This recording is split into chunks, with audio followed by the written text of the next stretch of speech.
Takes me back to one of my favorite quotes. More money, more money, more money. That's it. Come on, living color. That's it. Yes, yes. So I'm just excited for where we're going, what's ahead, and our continuous learning. Because please know, after September 30th, yeah, the learning doesn't stop. Okay, because No, after September 30th, we will be scaling approximately every 6 months. hello, okay, because we don't want just one apartment complex. Okay, that's just to start off with, right? So You excited better about say so, Grace. Yes. You get a complex, you get a complex, we all get a complex. That's it, right there. Come on, Oprah. Oh, very excited, very excited. All right. So what have we been learning? So our founder can be inspired by us. Okay. What have we been learning about the first of finance? Now don't everybody speak at once now. Don't eat up your money. Invest in your money. That's it. Don't eat your money, invest it. Okay, that's it. All right. All right. There he is, Mr. Smith. Don't turn your money into a turd either. That's it. Don't turn your money into a turd. That's what y'all do. When y'all go out to eat, that's the only thing that happens to your money. Is that there. We got an interesting class today. We're going to pick back up where we left off, but I got some special announcements, so to speak.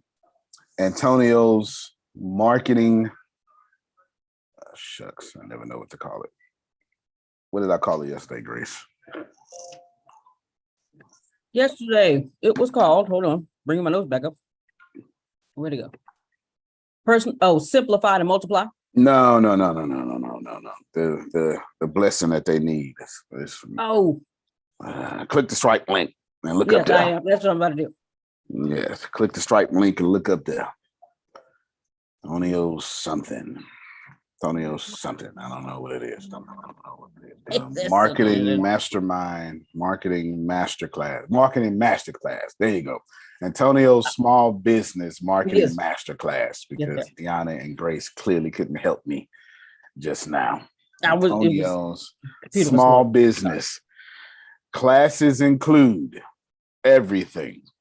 By the time you finish, I got a design for y'all not to struggle no more. Why am I doing this? Because, Jerome, everybody keeps inboxing me, asking me questions, or saying I need a quick $3,000. What can I do? Or saying I need a quick $10,000. What can I do? Well, what you want to do is you want to market your business so well that you don't need these things. For instance, I just became an influencer for one of them fancy watch companies that, one of them fancy ones where no watch is less than $300, fancy ones. And then I think I'm representing. Movado? Yeah, that may be one of them. I know something. That might be it. It's something auto. It's something, I don't know. Movado. The one with that one diamond at the 6 o'clock spot. Yeah. I don't think I got that lucky yet. For sure, but on the way. And I think I'm representing like over 40 different brands right now, 40 different brands, because I've marketed myself to wealth. You can't save yourself to wealth. You can market yourself to wealth. Therefore, Antonio's small business mastermind is going to teach you how to do every single thing I've done. Not small business marketing masterclass. And these names are paid in full. Stradivari, you better write your name down. Jerome, Phil, Susan, Adonia, Sugar, Sandra, Law, Chiquita, Margie, anybody in film school, anybody in Influencer Secrets, and anybody, what was the other one, Grace? Oh, and anyone in the eBay class. Congratulations. Yes. Yes. Thank you. Yes. Thank you. Congratulations. Yes. You are paid in full. It's $197 entry, then it's going to change to $297, $397. We'll market it today. Expect 45 people to sign up first day. It's not going to be a problem. Well, so if you're not in the eBay class, if you're not in the Influencer Secrets, if you're not in film school, if I didn't call your name, start taking these opportunities, and then you'll get grandfathered in. You understand? It is not my goal to take your money. You hear me? It's not my goal. I don't need to take your money. I knew I married the right woman. There you go. So she joined film school. She joined film school. So I'm gonna repeat that again because we know these late stragglers come in. And put that again. I put the brand so sorry I was posting more. Okay. Yeah. Anywho, now that's that. I'll say it again. But congratulations, you all are welcome. It includes everything. Should I tell you everything it includes? Well, you know me, Arshia. If I'm being cavalier about the details, it means it's too good. And I'm not fit to go ahead and, put myself out there. You understand what I'm saying? It's too good. It's too good. I don't want everybody in there, but all of you are good. Is that fair? You good? Is that a happy moment? Happy, joy. Good. All right then. Good. So consider thine blessings. It was first designed to be a 24-week. No, it's first designed to be an 8-week thingy. And then I said, well, I kind of went past that and I said, well, here's 16 weeks. And I was like, man, I went past that too. And then I said, all right, then. I'm not going to be in front of these people for 24 weeks. So I just decided to make it a whole mastermind, a whole masterclass to where it's probably going to end up being, 80 different modules you can go through, and very relevant, extremely relevant, because the goal is for you to win immediately. Does everybody like winning? Yes. Everybody likes winning? Good. Absolutely. Yes, The goal is for you to win immediately. And the goal is for you to convert because I've noticed through your questions finances, you're having a major marketing problem. Yeah, you can't stand out. You can't convince people to buy from you. It's like very difficult. Very difficult. I'm going to try to fix that for you. So there's no day of the week. Just jump on in there and you'll see your classes grow. And then every time something, and I promise you this, every time something changes and becomes more relevant, you'll get an email about classes being added. This is what I mean by that. Let's say there's a new social media that comes out that starts taking over, and then you'll start getting classes on that. Okay. There you go. Now, I'll repeat this here in about 15 minutes, but let's get started. We want to talk about small ticket items. Okay. Let's get to small ticket items real quick. We made these definitions yesterday. Grace, do you have these definitions for us written down? Yes, sir. Outstanding. Can you go through them, please, so that Yes. we can have everybody back in a learning mode? All right. A big ticket item is something that people can afford. I'm sorry. A big ticket item is a big ticket sale is $500 and up. For this group. A small ticket item is something that people can afford easily. Predictable revenue is money that comes so consistently it can be tracked, counted, and scaled, because you cannot grow what you cannot see. And I believe that's it. Good. And did you write down the little list of stuff I said we was going to talk to? Yes, sir. Can you put that in the chat so they can see it and follow along with me? Yes, sir. And have y'all practiced your 10-letter thingies, your 10-word things? Now, some of you've been blessed. Some of you got secret emails from me, Stradivari, Adonia, Jerome. Some of y'all did. Yep, just check your email. Just check your email. Just check your email. It's in there. It is. It is. It's in there. Just check your email. I did it last night. I said, well, the Lord wants them to be blessed. Yes. Some of y'all got blessed. Keep looking. It's in there. It's in there. Yes, sir. Yes, sir. Yes, sir. As far as Stradivari and Jerome go, I'm managing their careers. Y'all just keep a lookout of your blessings, because they are there for sure. They are there. How to create the 10 words. We did that. How to shorten the time to make sales. Let's go that, and we're going to do small ticket sales. Write these things down as I say them. Well, I'm sorry, don't write yet. Let's write down why you're learning this, because that's going to help you build a better roadmap. For the next 30 minutes, you need to understand customers must find your business system through your sales system. There you go. That's why we're going to talk. Customers must find your business system through your sales system, or your business process through your sales process. So if you're one of the people I'm talking to who don't have a sales process that explains your entire predicament, because you need a sales process, even if you steal someone's, because once a customer hits your sphere of influence, they don't know they're a customer. You don't know they're a customer. You have no idea what's happening, and they can never be converted when they're in your influence.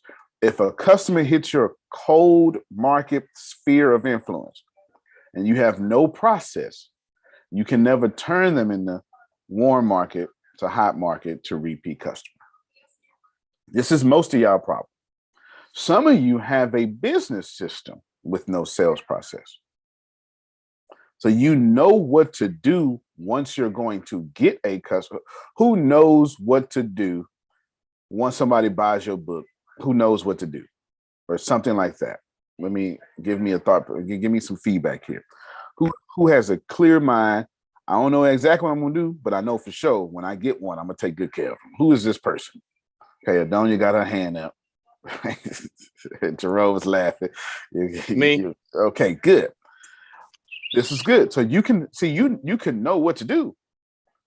Now the problem is, Phil and Susan already deduced, but how you go get those people? How you go get them? Because you know what to do once they get there. But now you have to go out and get them. So discipleship, you don't know evangelism. That's to make it simple for y'all. All right.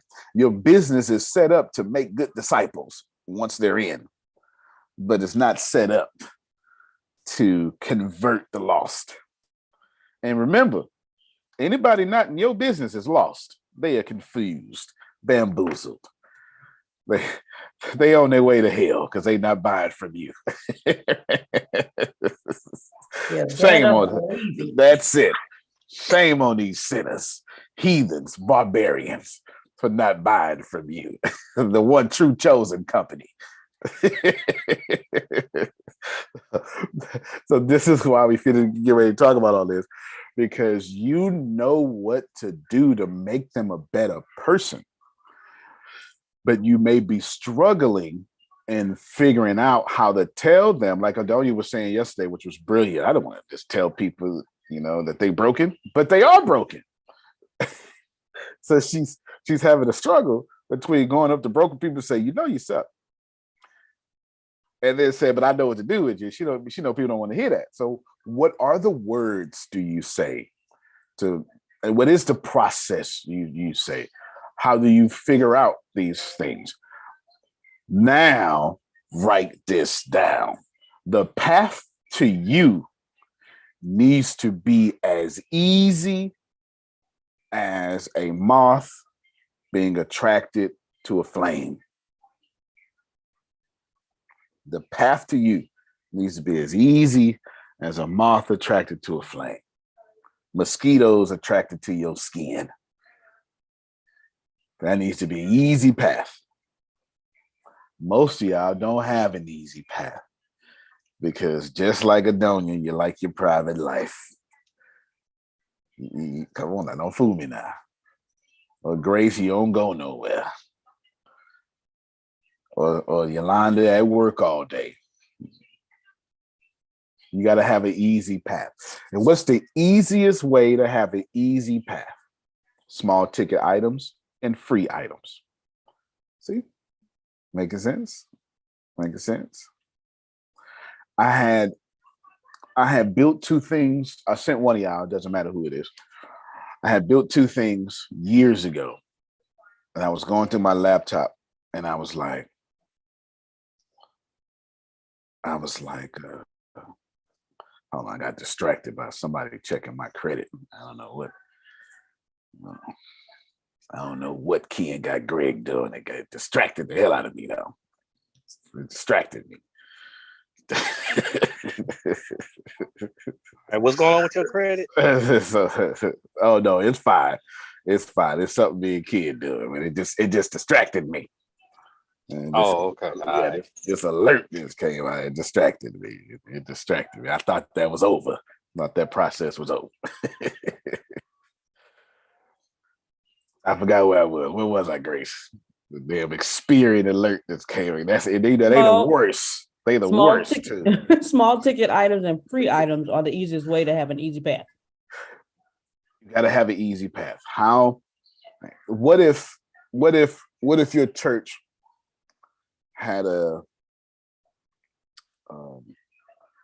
what you call it when you gotta pay at the door? What you call it? Cover charge. Cover charge.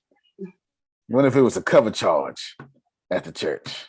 I know it feel like it sometimes. All them you go to them old school churches, just 3 offerings. I know. That's it. With a 2 drink minimum. That's it. Yeah. Video. Exactly. Exactly. What if when the honorable prophet was walking around Africa, he's like, I got the truth for y'all, but it's gonna cost you 50 breads. Right? You got to make it easy. That's funny, but think about it. That's what you're doing this by accident to your customers. You're saying, oh my God, I can change your life, but it costs $197. That's a cover charge. Now, am I telling you to lower your price? Never. You would never hear Antonio ever utter the words, lower your price. That's a whole different mentor. It ain't gonna never be me. Raise your price. When all you go raise your price is 10% right now. I'm sure they're 10% too low. I'm sure. So raise your prices. You need things in front of your worth that let it be easy to access you. Continue to charge your worth, Tracy, but put things in front of your worth that make it easy to believe in you. Okay, I'm gonna say it a third time, Jerome, and y'all gonna hear these Christian undertones this time. I'm gonna hear these Christian undertones this time. I know you're the only way, the truth, and the life. But the signs and wonders need to come before you. Watch yourself. So the crowd can hear the message. I get it. There you go. All right. That's like being in school. My kids, if they hungry, they're not listening to math right now. They don't want to hear that. I need my stomach. My stomach is talking louder than you are, miss. I got it. First off, ain't nobody listening to math. Don't do me like that. Okay, that's number one. All right, that's number one. I got another example, Antonio. Yeah, go ahead. I'm trying to make it make sense for y'all. This is small. Jesus walked around giving small ticket items away. You need things in front of your worth so it makes it easy for people to believe in you. For all of you who ever went to get a degree in anything, that is, you put worth on who you are, so to make it easy for people to believe in you. You won't go see a doctor if they don't have that doctor in front of their name. Right. Because letters mean you're not going to kill me. You want me doing brains? Antonio T. Smith Jr., businessman, does brain surgery. Nah, we good. We good. When he saved my life, I'll come to you to pay for his bill. But I'm going to need whatever they got them brain surgeon names. The names I don't understand. At them letters I don't understand at the name. It says Arshia Jackson, MYO.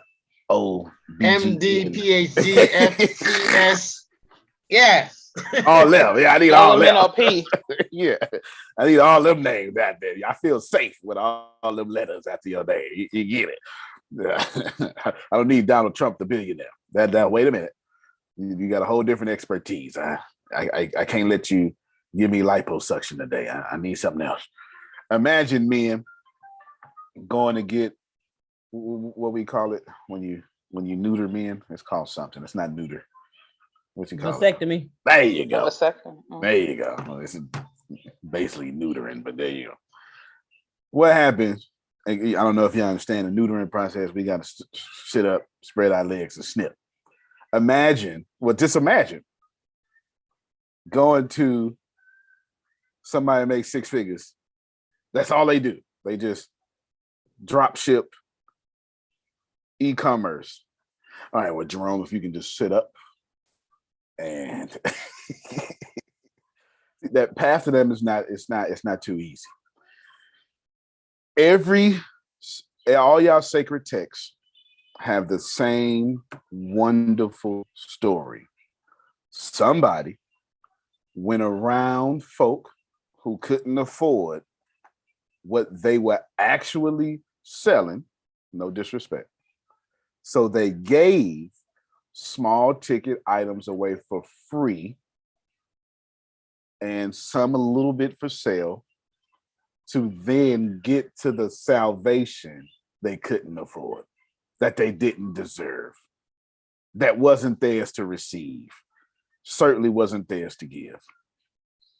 This is your business model. Small ticket items should be more abundant than your big ticket items. If you know your coaching package costs, I have to make a lot of sense for y'all, $1,500. If you know your keynote fee is $1,500, well, I'm here to tell you, you've accidentally set yourself as a big ticket item. You didn't know it because you were saying, well, that's my worth. I know. And I don't disagree with you. But if you went past $500, you are a big ticket item because it costs 2 paychecks. It costs 2 paychecks. Let me tell you a story. My first marriage, I should have never did, ever. But you know, Jerome, you get in the army, you got to be married. You get in the army, you got to be Republican, you got to be married. This is just the way it works. That is a fact. That is a fact. Excuse me, Mr. Smith. Yes, sir. The word I heard was, if the army wanted you to have a wife, they'd issue you one. That's true. That's true. So I guess I say if you want to be faithful to your marriage, then that's different. Right? That's a whole different story. That's a whole different story. That's a whole different story. I remember going to Zales as a E2 or something. I don't know what the hell it was. E3, nah, maybe, whatever it was. I remember going to Zales. And I remember paying $900 for an engagement ring. And it was 2 of my paychecks. You hear me? I ain't have no $900 in one check. Because I had, you know what it is. I got the rent. I got the car note and the car. And that car, when you 20, your car insurance is a mortgage. That car insurance is a mortgage when you're 20 years old. It's high. You ain't got no credit, and you driving some little car that they saying, I got to charge you a lot. I paid $900, and I remember being proud that I paid 2 paychecks for this woman I love. My friends, they're not thinking about your business that way. They're not proud, pleased, or any other word. They looking at you going, girl, look here. I can't afford you. And that's the problem that we have. Is this fair? So we need small ticket items in front of our big ticket items. In order to control your finances, you have to program people how benevolent that you are. It's a great benevolent. You have to, in order to control your finances, you have to control people by programming them to see how benevolent you are. I'll give you 3 perfect examples in this community of benevolency controlling your programming. I'll start from least to greatest. Jesus in this case will be the least. I am sorry. I know that offended y'all, but you'll be okay. I'm talking about for this illustration in this community. I had a lot of qualifiers there, right? A lot of qualifiers there. Jesus ain't gonna never be in no community. I know. But just let me make it. Just let me make it. I gave you the Jesus example. Let me just go ahead and roll and take care of y'all. I know I want to save you, but here's some bread. So I can then tell you I'm the bread of life after you fool. Here's some wine. So I can get you intoxicated. So while you're feeling good and your defenses are low, I'll tell you how I'm the true vine.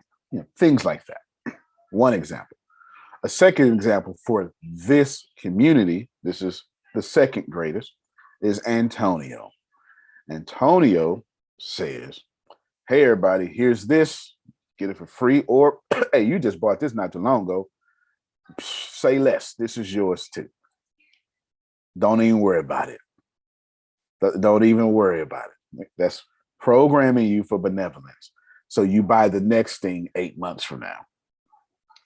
Because you don't want to burn people out and buying from you. Somebody don't catch it on the way home. They should buy from you every day. But even Amazon Prime says, Phil, I ought to charge you for these movies. But since you're paying for Amazon Prime, I'll go ahead and give you these movies for free. Even Amazon Prime is doing that. I should charge you for shipping. But since you were in exclusive membership, it's just you and 800 million people. Just you and 800 million people. That's it. Antonio. Yes, sir. You just said that. Yesterday, I was busy last week, so I couldn't pick up the headphones. Mm-hmm. I was able to go pick them up yesterday. That's it. And I tried to drop them off, but I couldn't because wasn't nobody home. But do you know what I noticed as soon as I grabbed those headphones? Talk to me, sir. The shipping cost. Yeah. For the headphones. I said, wait a minute. Tell them what the shipping cost was. $10 and something. It was $11. So I'm sitting there going, wait a minute. I paid $20 for these daggone headphones, and it costs $11 to ship them. I said, what the heck? Y'all hear that? Immediately. I said, you talk about a deal, you talk about a bargain. Boom, immediately blew me away. Yep, Grace, go to the reviews and share. This is on purpose. We using those headphones to get popular. And Jerome ain't the only person that said that. Somebody in California, Bjorn. We don't even know who that is. That's a Norse name. Bjorn genuinely was like, oh yeah, this was a good deal. Great customer service, etc. So we are manipulating the algorithm, getting all the good ratings, getting trusted, because trust costs more than money.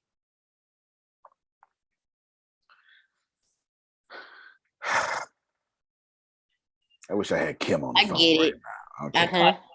I wish I had Kim on the phone right now. I'd say, Kim, if that kingdom man come to you and pay all your bills, but cheat on you every 3 days, is he worth it?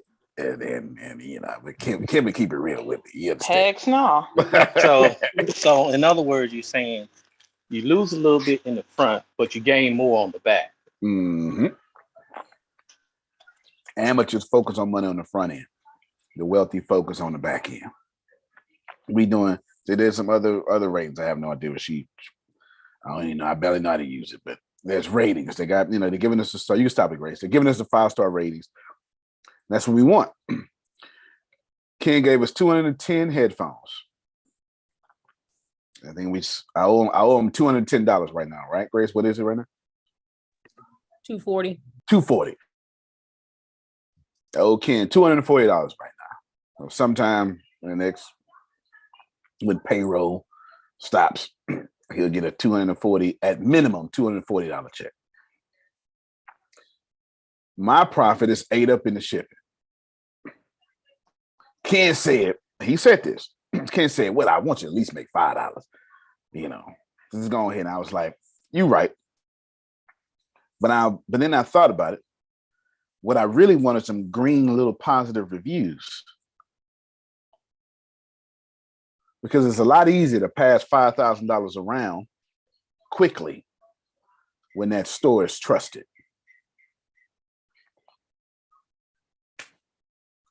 I'm using the headphones as a small ticket item to then sell the refrigerators. Here it Right is, sir. there. There it is. That's what I'm looking for. So you see it? 3 positive reviews, all positive. We waiting on everybody else to review. Grace, if you can click the look, I set the profile picture yesterday. What the profile picture say, Grace? Tough, positive vibes only. Now look at the write-up. Read that write-up out loud, Grace. What we are? Hey, we have only top products at very good prices. We communicate with every step of your order and do our very best to stay trustworthy during your entire buying process. You will receive multiple messages from us concerning your order.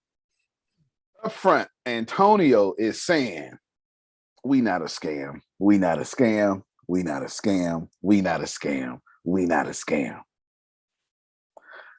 Hey, Grace, send Yes, me the link for the ratings. Okay, yes, I did the review, but I Yes. couldn't find the ratings. Gotcha. So I stopped looking. Okay. Yes, sir. Go ahead and I'm like the pastor deacon gonna get that money. You know, go. You heard that man. The man said he missed offering time. Grace, go on, get up. No, stop the whole service. Go on, get that money. Church got payroll. Go on, get that money. You heard that man. Go get that money. I have to say, Arshia, don't you say that's an interesting concept? Thank you. Because you have to have these small ticket items. So I'm the second best example in this community. Jesus was the third best example in the community. Sorry, y'all. Antonio was the second best. Phil is the first best. For a whole year and a half. Have you considered the Marcus Buckingham challenge? Have you? You know, hey, somebody spent thousands of dollars doing this. You know, go ahead and do this, and let's talk about it. Small ticket item to genuinely, without coercion, build a relationship with you, and at some point, maybe you'll remember how you felt after this conversation. That's the greatest example because it's not me, it's the community. It's also the greatest example because he's been doing that since 81, as far as my knowledge goes. He's been doing that. So it's been working. He ain't had a job since then. You kind of want to do that. And it's more relatable that you can do no different because Phil doing that doesn't outshine the master. In no way does it. It's not offensive. It costs you nothing. It takes him time. It is inconvenient. But boy, you sure feel good when you walk away. Yeah, small ticket items should make people feel good And every time they feel good, you become synonymous, your brand becomes synonymous with that feeling. I'm trying to make this make sense to y'all. Y'all could thank Sheena for this question too, by the way. She asked this yesterday. Small ticket items. I know, Tracy, they owe you $1,700 for your product. I know that's your worth, and you're being nice because you could have charged them $5,000. The problem is, though, when you're big ticket item only, you only are supposed to go to people who are big ticket customers. So if you're big ticket item, what's big ticket item? That means if it costs $500 to get access to you, especially some of y'all, it costs $500 to get automated access to you. That's even worse. That's $500 to get in your course that you're not going to be in each day. And I'm not telling you this is wrong because I'm very good for that. Don't get it twisted. I'm just telling you, you can't only do what you can, but you cannot only do that and then go get low ticket customers. There is a difference. Your high ticket customers are rarely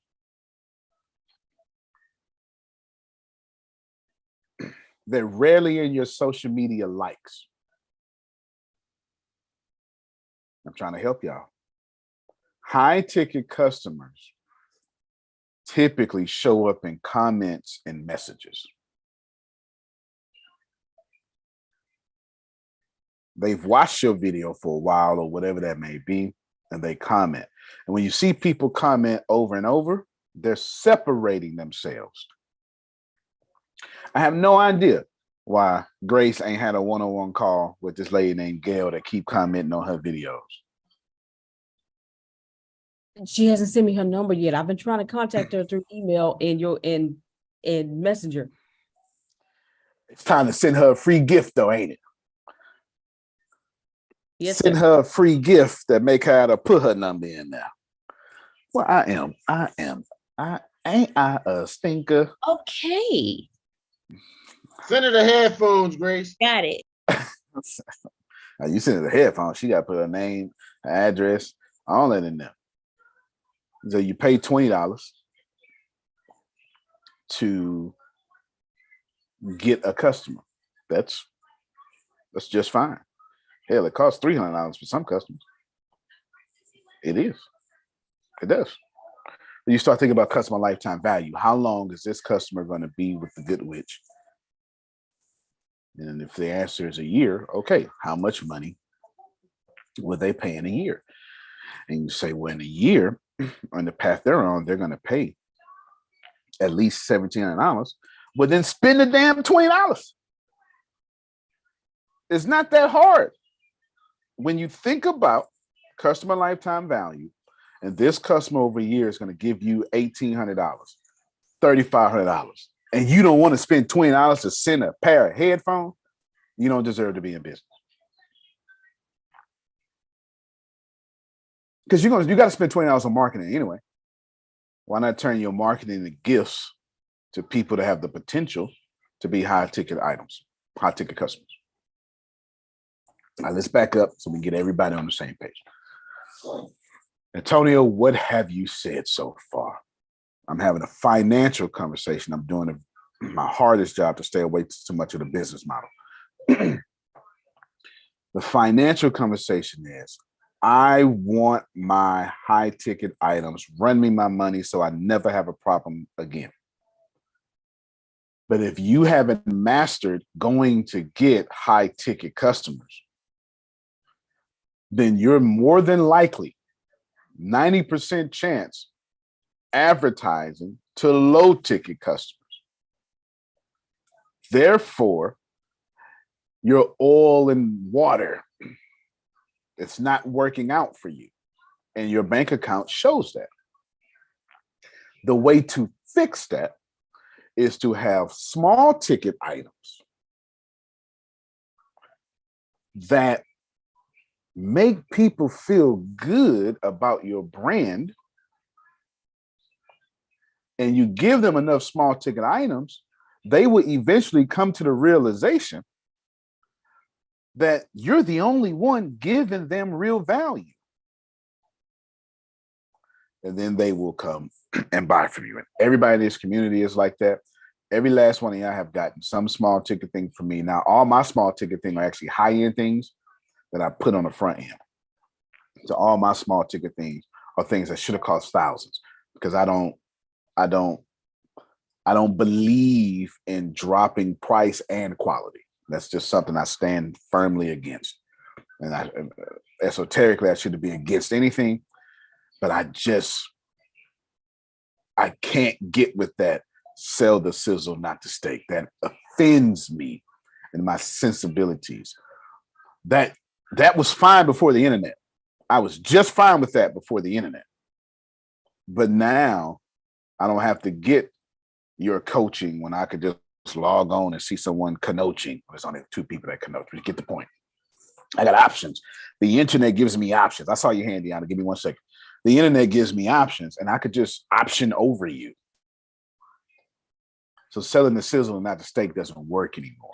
I'm not telling you someone 70 years old, 60 years old tell you that it's wrong. I'm telling you that's a teaching that shifted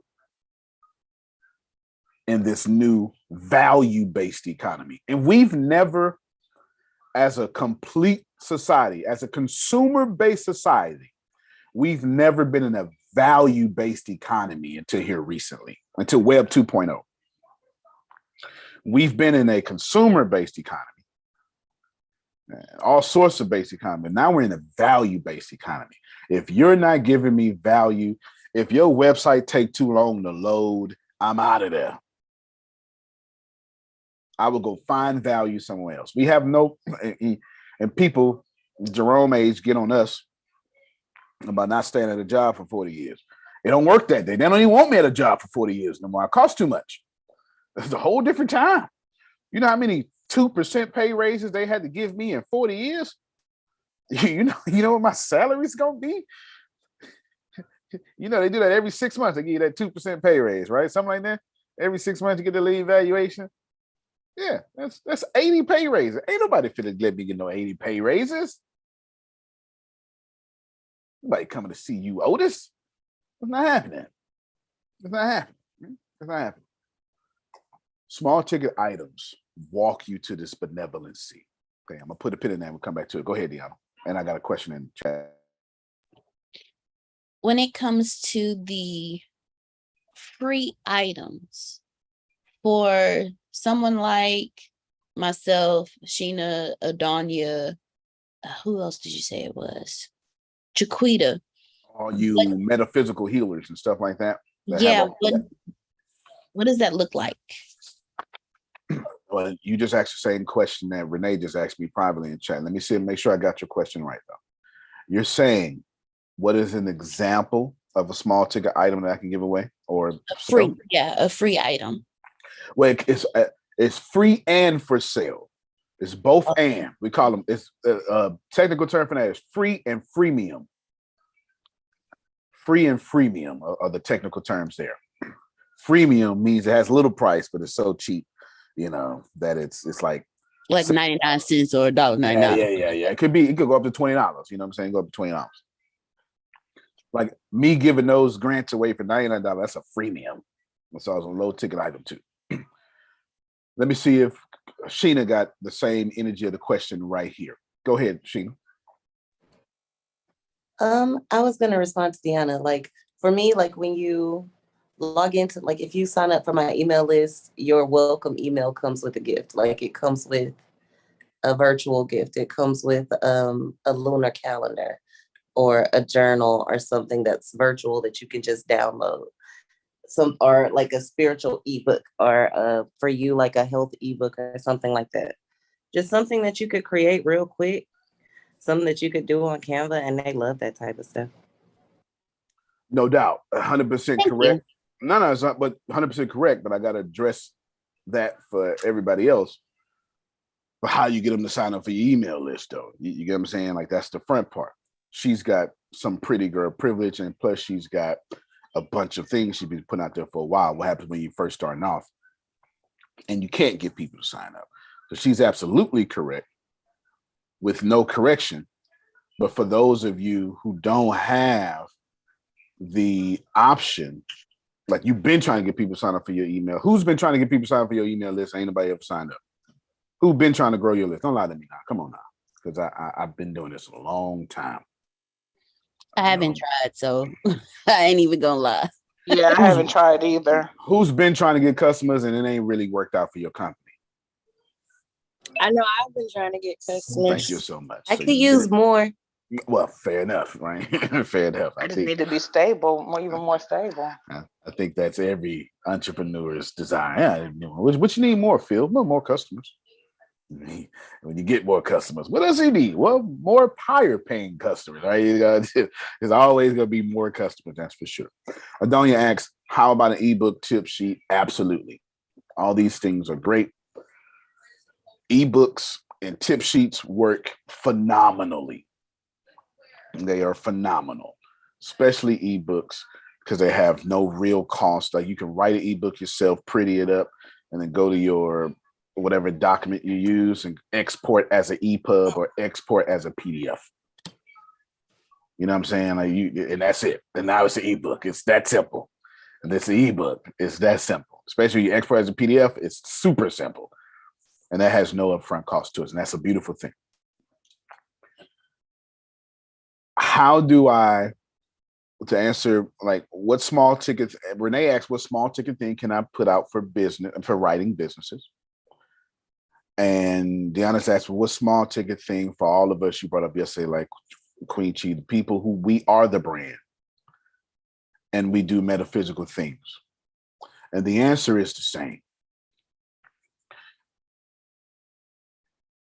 Let me go against your grain by answering this question. Your business doesn't matter. Your business doesn't matter, and your price, no one cares. Tyrell, we have a goal doing business with Tyrell, and Tyrell was asking me through Grace yesterday, well, should we, like, which price do you want is what I was asking him.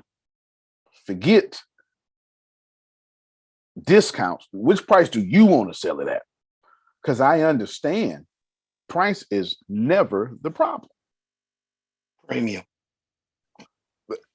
Premium. Yeah, that's the one he wants. He wants the premium one. Yeah, that's the $167 version. You understand? Right there, check me out. I understand that price is not an objective. So if you use price as an objective, one or two things happen. More than likely, I didn't give you the value correctly. It's typically my fault. Or you're somebody who wouldn't go buy from me anyway. You're just using price as the path of least resistance to get out the conversation. That second one's not as likely as the first one. It's typically going to be your fault why you have not convinced someone that they've needed, because you're thinking from your perspective, not the customer's perspective. So if you're trying to figure out Renee or Sheena or Deanna, and Sheena is good at big ticket sales, not necessarily so good at the small ticket sales. She has these readings that fly like hotcakes. So does Sheena need to be good at small ticket sales or good at one small ticket sale? And the answer is what she's doing is just fine. Her lifestyle proves it. Get it? You don't have to. Program opens August the 1st. Hold on, say it again. I said, and our membership program opens August the 1st. So that's a small ticket thing. Like, it's only what $40 a month. So then, no, that's technically small ticket. What is 40 times 12 is 360. So yeah, well, that's in a 480. Excuse me. Yeah, so that's about right. That's a small ticket. That's a small ticket for sure. Once it gets past 500, it's a big ticket item for most people. Okay, for most people. That's why I said for this group. Now, if you was talking to a bunch of Elon Musk, and then a small ticket item is Twitter for $44 billion in cash. That's a small ticket item. When like you got year or 500 per thing? Well, see, that's the deal. If you are doing a monthly fee, do not think your customer has multiplied that by 12, even though they may not do that math. They're saying, "Ooh, I can't afford that." Like, I need you to get, they're calculating how much money they got left. So $40 is technically a small ticket, as you said, because once you multiply it by 12, your customer is doing that instantly, because they're doing it differently though. They're doing it from their perspective. This is what they're doing. They're going, how much money do I have left over, and what thing do I do now I'm willing to give up? And that's the same thing. It's just in reverse. Once I start thinking about, a lot of times people ask you questions.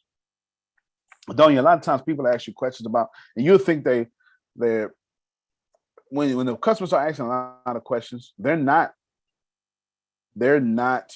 offending you.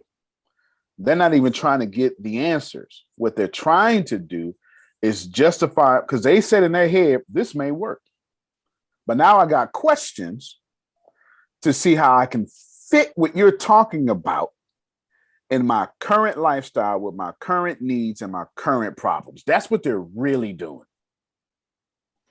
They're thinking about themselves. And now, and please hear this, Amanda. Now, buying from you is now an inconvenience because I got to shift things around in my life. But I'm strongly considering doing that. But I got some questions. That's how that comes off. This is what it is. The customer is really thinking to themselves, this may, you know what Deanna talking about may work. But I don't feel like disrupting my life. So let me just test her just to make sure. So how much it is? She's gonna say $40, and to be upfront, it's $40 a month. All right, then, $40 a month. I watched Grace do it yesterday. Whoever Grace was talking to, one of our referrals, the guy was like, I was already in. So you just made me do all that for that. That's what Grace said. You know what I'm saying? He just had questions just to make sure $24.99 wouldn't go disrupt whatever he was trying to do. Yeah, it was one of Jamal's good friends. He said, Jamal been talking to me about field class every day. So yeah, I was already there. Oh, okay. About the film school. There you go. Right? You get what I'm saying? Which one of these topics are you talking about right now? I just want to know what small ticket items. Small ticket items. Oh, because they're your biggest problem.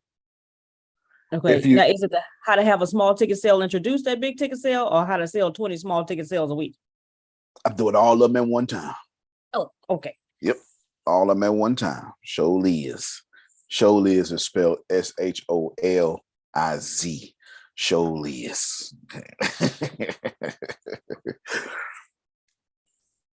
When you think about what you're doing, your ticket item, when Deanna says, how can I sell this? When Ashia says, how can I sell this? And Adonia says, how can I sell this? The deal is, you have a different problem. You think your business matters. No offense to you, Adonia, but your business doesn't matter. No offense to you, Deanna, your business doesn't matter, because human psychology is the only thing that really exists, not your little business. Your little business might not even be in existence in 10 years. But the psychology of sales, they've been writing books about that for how long, Phil? they forever. The psychology of sales has still been there. So it's not a question of what small ticket item can I do if I was writing, or what small ticket item can I do if I'm a coach. Step one, stop thinking about you. Be a customer who needs you. Right? I don't know why we don't do this often. Go ahead, Phil. Yeah, because no matter how much value you perceive what you're offering has, it's diddly squat. It's what value does the customer see than what you have. Because no matter how small ticket item it's going to be, it's going to cost me what? Attention or time. That's right. So no matter how valuable you think that small ticket item is, if it doesn't give me value for my situation, for where I am right now and what I want to accomplish in my life, I got to take time or attention to evaluate it. So already I'm behind the eight ball unless you give me something that's going to benefit me in the long run. That's absolutely correct. Like, how could you be more correct than that? A diddly squat. I've heard that in a long time. That's great technical term there. This is diddly squat for sure. For sure it is. This is, let's ride Phil's energy for a moment. No matter how much you try to pretend you're not inconveniencing me, the conversation with you is an inconvenience. I'd rather be sitting in my drawers, eating food I shouldn't eat all day. But there's punishments for sitting in my drawers and eating food I shouldn't eat all day. I'm gonna get fat and I ain't gonna make no money. But this is what we all want to do. Thanks for the visual. Oh yeah, you're welcome. You're very welcome. Like think about it. We all this, you know what grown folk do when you got the house alone. You know how we walk around. This is what we want to do. We didn't want to pick up the phone. So now I'm picking up the phone and you done gave me some value. Now I'm saying this inconvenience may work out for me because deep down we understand to change is to be inconvenienced. We all know it. I never changed in comfort. To change means to inconvenience my life for 4 years, drive to this dumb school, and take these dumb professors' quizzes and tests. And which one of us like being publicly tested? Oh, you think you know something, Melissa? Let's find out. I'm going to publicly test you in front of 33 other people. Don't nobody like that. But we do that because we understand. Your business doesn't matter, Deanna. Your business doesn't matter. What matters is, step one, you put yourself in your customer's shoes. And now you see genuinely if you need what you selling. And I'm telling you, 50% of the time, you don't need what you selling. Now what you got to do is you take a different angle now. That doesn't mean stop what you're selling. You take a different angle now. You turn your product into a prototype and you start making changes. If right now, where's Renee? Where you at, Renee? And, Yes, Deanna, and come back, Deanna. And then I'm gonna take out Renee. Okay. When the Deanna's disposed right now. I just saw a message. Sheena, all of you. I'm here. Okay. No. This is real talk. This is very serious. Yeah, y'all, Adonia, I want y'all to be real. Melissa, I want you to be all the way real. You don't need your product. You don't need a reading. You don't need coaching. You don't need a book. You don't need it. No. See, this is the deal. If I can get y'all to think critically about your product like I do mine. This is the first words I say when I got on this call. All right, special announcements. Y'all keep asking me for questions. Hey, I need quick 3,000. I need this. So I got small business marketing, whatever it's called. Right? Small business marketing masterclass. I didn't build that. You did. I took all these emails and these questions and built what y'all needed. So I know 45 people gonna sign up as soon as I release it because 45 people keep asking me. Then $197. It should be more than that. And then I grandfathered everybody in who bought something recently. So we starting off with 20 students. This isn't gonna be a problem at all. Because I didn't build that product. And I never would have been, I never in my life would have built a product that says how to build an audience, how to find trending areas and grow, how to monetize your channels, how to sell your merchandise. the power of using captions or taking great notes to caption your videos. What kind of equipment should you use? Reteaching podcasts, which I already done. Turning conversations into 5 new clients. Shut the front door. That was worth $1 million. Shut up. Shut up. You listen to us, and all we doing is shut. I love you, but I hate you. Thank you. That's it. I'm just taking out your email. And when they're like, hey, I saw your email. You want me to answer it? Because you left money on the table. All right, I answer your email, but hold on, let me write this down. That's a new program coming. That's a new program coming. Turning conversations into 5 new clients. How many times have Yolanda got on here and said that she had to have confidence to have these conversations? You finally have these conversations and folks still ain't trying to, but come on now. I'm not making this up. One of Yolanda's main problems is right now, she tired of having conversations for free. I'm not making this up. Facts. Okay. This ain't my idea, Sheena. This is y'all stuff. Right now, if Melissa and Sheena and Adonia and Arshia be real honest with yourself and say, don't nobody need your product. They want your product, not need. Now what you got to do is you got to put elements around your product to make them need it. I'll give you an example. You need running water. You don't need it to be hot.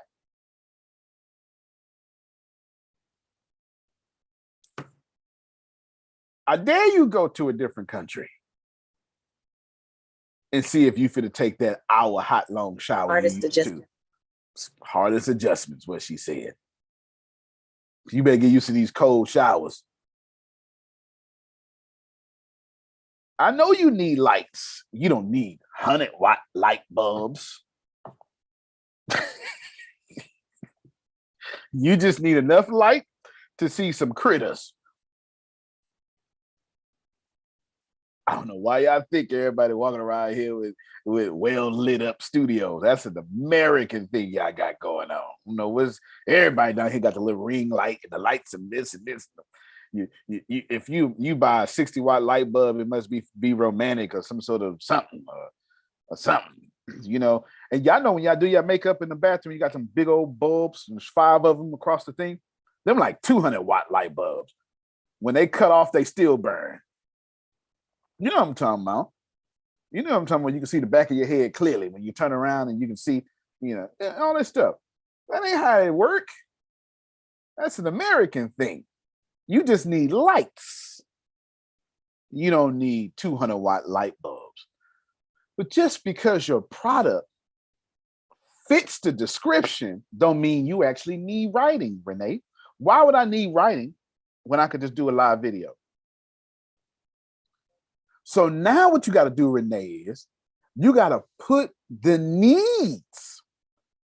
Because what I need is that blue check to my name, and I can't get that off live videos. I need press. You see what I just did?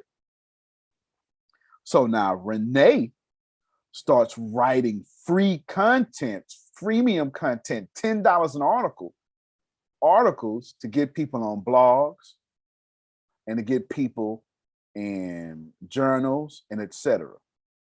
And if Renee ever team up with Deanna, who has access to all these people, well then maybe Renee would be $1 million writer. Ain't the first time I said this. It's the first time y'all hearing it. Hey, Renee. Yes, and Deanna, I remember we was supposed to meet up some time ago. We never did. Okay, so then. maybe we can have that meeting. All right, then. All right. Look, do I need an article from Renee? No. Am I Adrian and I just wrote a book and now I need an article and a press release? Yes. See, Adrian didn't need articles till she wrote her book. And that energy right there, the beautiful articles that were written. Now, were they supposed to be put somewhere so that they could be come, those types of publications? But yeah, sure. We work. I'll give you some suggestions in a second, but I know Anthony already put them on They your on the website. website. Yeah, they put them on. Anthony put them on your website doing all things tech, like last week for sure. I saw that. No, but they're supposed to be somewhere where like the people that would be with Oprah and all those other types of ways. Fair enough. I ain't mad at you. Yes. What does not say supposed to, but yes, that would definitely help you out. And what we'll do is you need to get with Deanna too. It's easy. Let me explain this now then, because this is something everybody's going to need to know. What agents talking about is publication. How can I get these articles publicized? And you know what I'll do? I got you one better. What you do is, besides paying, because that's pay to play, while Arshia is talking, because I'm going to get her a question, I'm going to look in my email for someone. It happens every day. Like 2 or 3 people a day ask to be a guest blogger on something that I own. And I'm just going to find the best one, save it to a document, and y'all do the same thing. One of the best ways to use the articles you have is to do a search for your same topic, find somebody with a blog and say, hey, I loved your article. And I've wrote something similar and I would love it to be featured on your site as a guest blogger. For the best ways. So agent, you give me 10 minutes, I'll give you that template for sure. And I will start there because it's free. And then from that paper trail, then you get to the pay to play. It's fun doing the guest blog, and Tanya, I've actually really liked it doing, and it's easy sometimes when I search my name and a lot of those different guest blogs that I've done pop up, and then of course the other stuff that I've done. It's like, man, okay, all right, it's kind of tight. It sure is. I've got a bunch. I started off as a guest blogger in 2012 or something, and that's how I built my audience. It's how I transitioned from being Rev Tony to Antonio T. Smith Jr. It was a difficult transition. Guest blogging was the main part of that.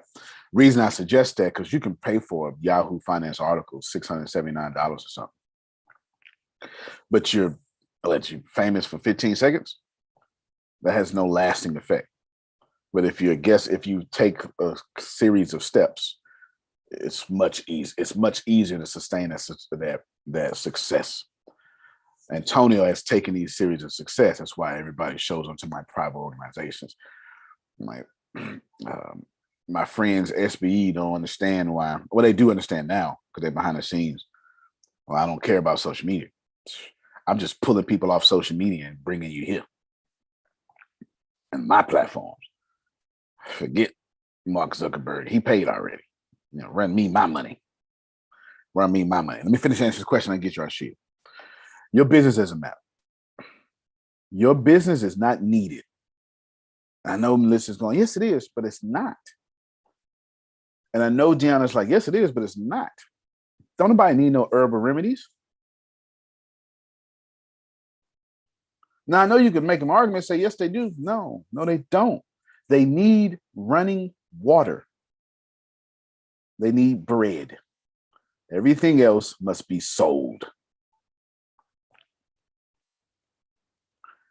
Don't stop making your business special, because the moment you stop making it special, you can start adding what you call benefits and features. This is why y'all features suck so much, because you think your business is perfect as is, that it doesn't have the features that make me think I need it.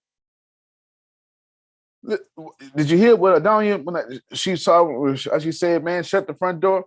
All I need to do is hear one feature I've been looking for. I don't care about your price when I find the one feature I've been looking for 2 years. You know how many products I have bought I don't even use 100%? How many software programs I don't use 100%? I just use it for the one feature I was looking for. I don't even like Canva. I think Canva is stupid, but it sure take out backgrounds faster than me. So I'm paying $12.99 a month for something I don't even use. Deanna use it. I'm literally paying $12.99 a month to take out one background a month But that idea of I want what I said I want is worth $12.99 a month. Okay, I have a question on that right there. How do you do a background on the Zoom for that? That has been losing me for the longest, and I've Fair been enough. figure out stuff and push buttons and Fair enough. You got to load it. Well, I'll send y'all a little video, but it's easier with a green screen because it'll be more better. But you don't have to. If you just look at your camera area, I'm not sure how it's going to work on a particular phone, which version of the app you would download. But when you go to camera area, go to settings, it'll have something called background and filters. That's where it's at. And then you upload a picture, you'll be good to go. You'll be good to go. Oh, they already have something that's already there. Okay. Give me 2 minutes, Arshia. So the answer to your the best answer to your question, Deanna, is stupid question. Better question is, can you become the customer who know they don't need your product and then give yourself tips? Well, Deanna, I would have bought your product if you had this. If you had that. Let me read some more to y'all. Wait. Can I poll? I ain't gonna stop you. I wouldn't stop Sandra, so I ain't gonna stop you. Go put your product out there. Okay. Oh, okay. You talking about the podcasting? No, like period from the healthy. Come on, I'm always on the friend Archie. I've learned. But you got to do one at a time to get the best answers. Okay. When it comes to your personal health and what would you buy from me if I did this? And if everyone could just fill in the blank, that would be awesome. Does that work, Antonio? Almost. I got you. Let me get Arshia first, and then I'll get some answers for you that'll help you out. Go ahead, Arshia. Okay. Let me know if I'm in the right direction. Yeah, go ahead. Okay. This is a difficult conversation. Okay. Queen, she has asked me, can I help her with her community to make, because her community means so much to her, and she want to make sure while she's making those good deals and everything that her community is still active, and so she says, since I'm reading books a lot, she wants me to do like a book review and go live in our community, do a book review and share my experiences.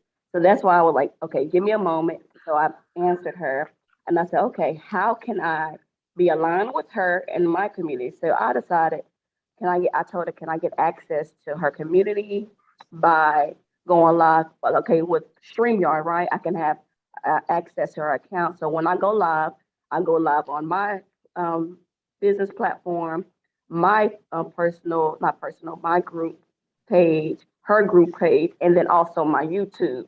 So when I given that book review, I'm getting so much value to my customers as well. Then at the end of the book review, I was say, hey, I'm gonna offer you a free something I can give, like my ebook or a free session to this. Let me know if I'm in the right direction. You are, but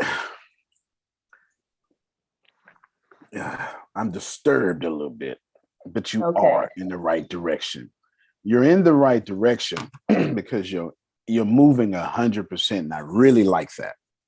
And so it's so easy to fix you because you're moving 100%. When someone's moving 100%, I don't have to teach them. I don't have to motivate them. All I gotta do is just say, okay, Arshia, just turn your shoulders this way and move 100% that way.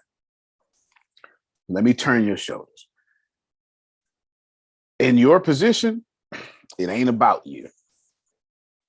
You accidentally made that about you. It's about two people. This is where 48 laws of power come in. You make Queen Chi look super good, and then you make those customers look super good. And what's going to happen is, soon as she says, oh my God, I couldn't have did this without Arshia, bam, chargeable, gotcha, cha-ching. That's what partnerships. That's what partnerships are supposed to do. My job, like right now, I'm doing something with Ken. My job, which I'm gonna call in right after this call too. My job is to make sure Ken looks good. I can assure you that my ego has had to been told, shut the blank up 19 times. There is under no circumstances that anybody on the planet, not Ken, not Antonio, not you, works with somebody and likes everything that happens. It's never going to happen. Especially when you, now this ain't gonna do Ken, when you got third parties involved. You understand what I'm saying? It's these damn third parties is getting on my last nerves. I cannot stand their professionalism. I fucking can't stand it. I'm telling you right now. I'm telling you the truth. And what's happening is if I lose sight that Ken is my relationship, I plan to do business with Ken multiple times. So why would you risk thinking about yourself for somebody you're never going to work with again? So in your case, Arshia, your job is if you know you're going to work with Queen Chi multiple times, that's why I'm disturbed a little bit. You need to make sure you do that. Because I promise you, every time me and Ken get on the phone call, we're going to be like, hey, we're going to make this. We're going to do this. I swear to God. Ask Ken yourself. He right here. I ain't saying nothing. Me and Ken got a full, harmonious, not a single liquor drama understanding. And I'm dead serious. And he fully know that they getting on my damn nerves.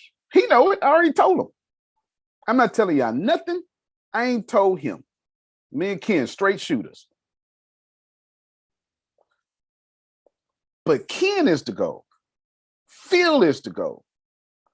And if you're going to get into a deal, knowing that you're going to keep working with Queen Chi, then your whole goals need to change. Or what's going to happen is you're not going to make no money. You're not going to make no money. So everything, the good thing is you wasn't being selfish or malicious. So I'm happy I'm asked. So I'm when happy you it, asked because you ain't the only person need to hear this. Okay. And I'm just using So when me. I go for full force, all my energy will hit that target. So I'm glad because I already made like a flyer and everything to go in there to make it look professional. So that's why I was like, okay, let me ask before. Right. I do Your all job that. is to make sure Queen Chi can take credit for what you've done. Let me talk. Let me listen to me, y'all. Y'all not hearing this because y'all not built like this. Y'all not built like this. My job is to make sure Ken takes credit for everything I've done in this case. This is the goal. If you got another goal, you're not paying attention. You're genuinely not paying attention. I'll show you. I did it yesterday. I told Tyrell, I was lying. Hey man, it's done. So how you want to do it? Like, do you seriously want me on there? And he was like, yes, I need to see you. You need to see you on there. I was like, fine, and I'll put my Sonic tag on there then. I don't see the need for me to be on there because not out of humility, he did a good job. So my job partnering with Tyrell is to make sure he gets to take credit for everything. Should he be the good partner like Ken ain't fit to let you talk about Antonio. Ken, and ain't nobody talk about me, but I'm just making this a good point. Ken, am I lying? You call Ken. Ken gonna be like, well, have you talked to Antonio? You already know. You know what I'm saying? See, make sure when I make sure Ken get all the credit, Ken gonna make sure the credit get pushed back on me. That's the right partner. Let me show you what I mean. That's why I said what I said the other day. Why I want it on there. Fair enough. So let me show you what I'm talking about, y'all. Hey, I just completed a $400,000 real estate deal, and with the help of Wall Street Credit Solutions, now I'm able to go and we'll do a real estate deal for $4 million. Credit is so important because it's a reflection of how you manage your money. And this is how the banks determine if you're credit worthy or if you're worthy enough to be able to receive money that they're loaning to you. With Wall Street Credit Solutions, the goal and the plan in the future is to purchase additional real estate income and properties.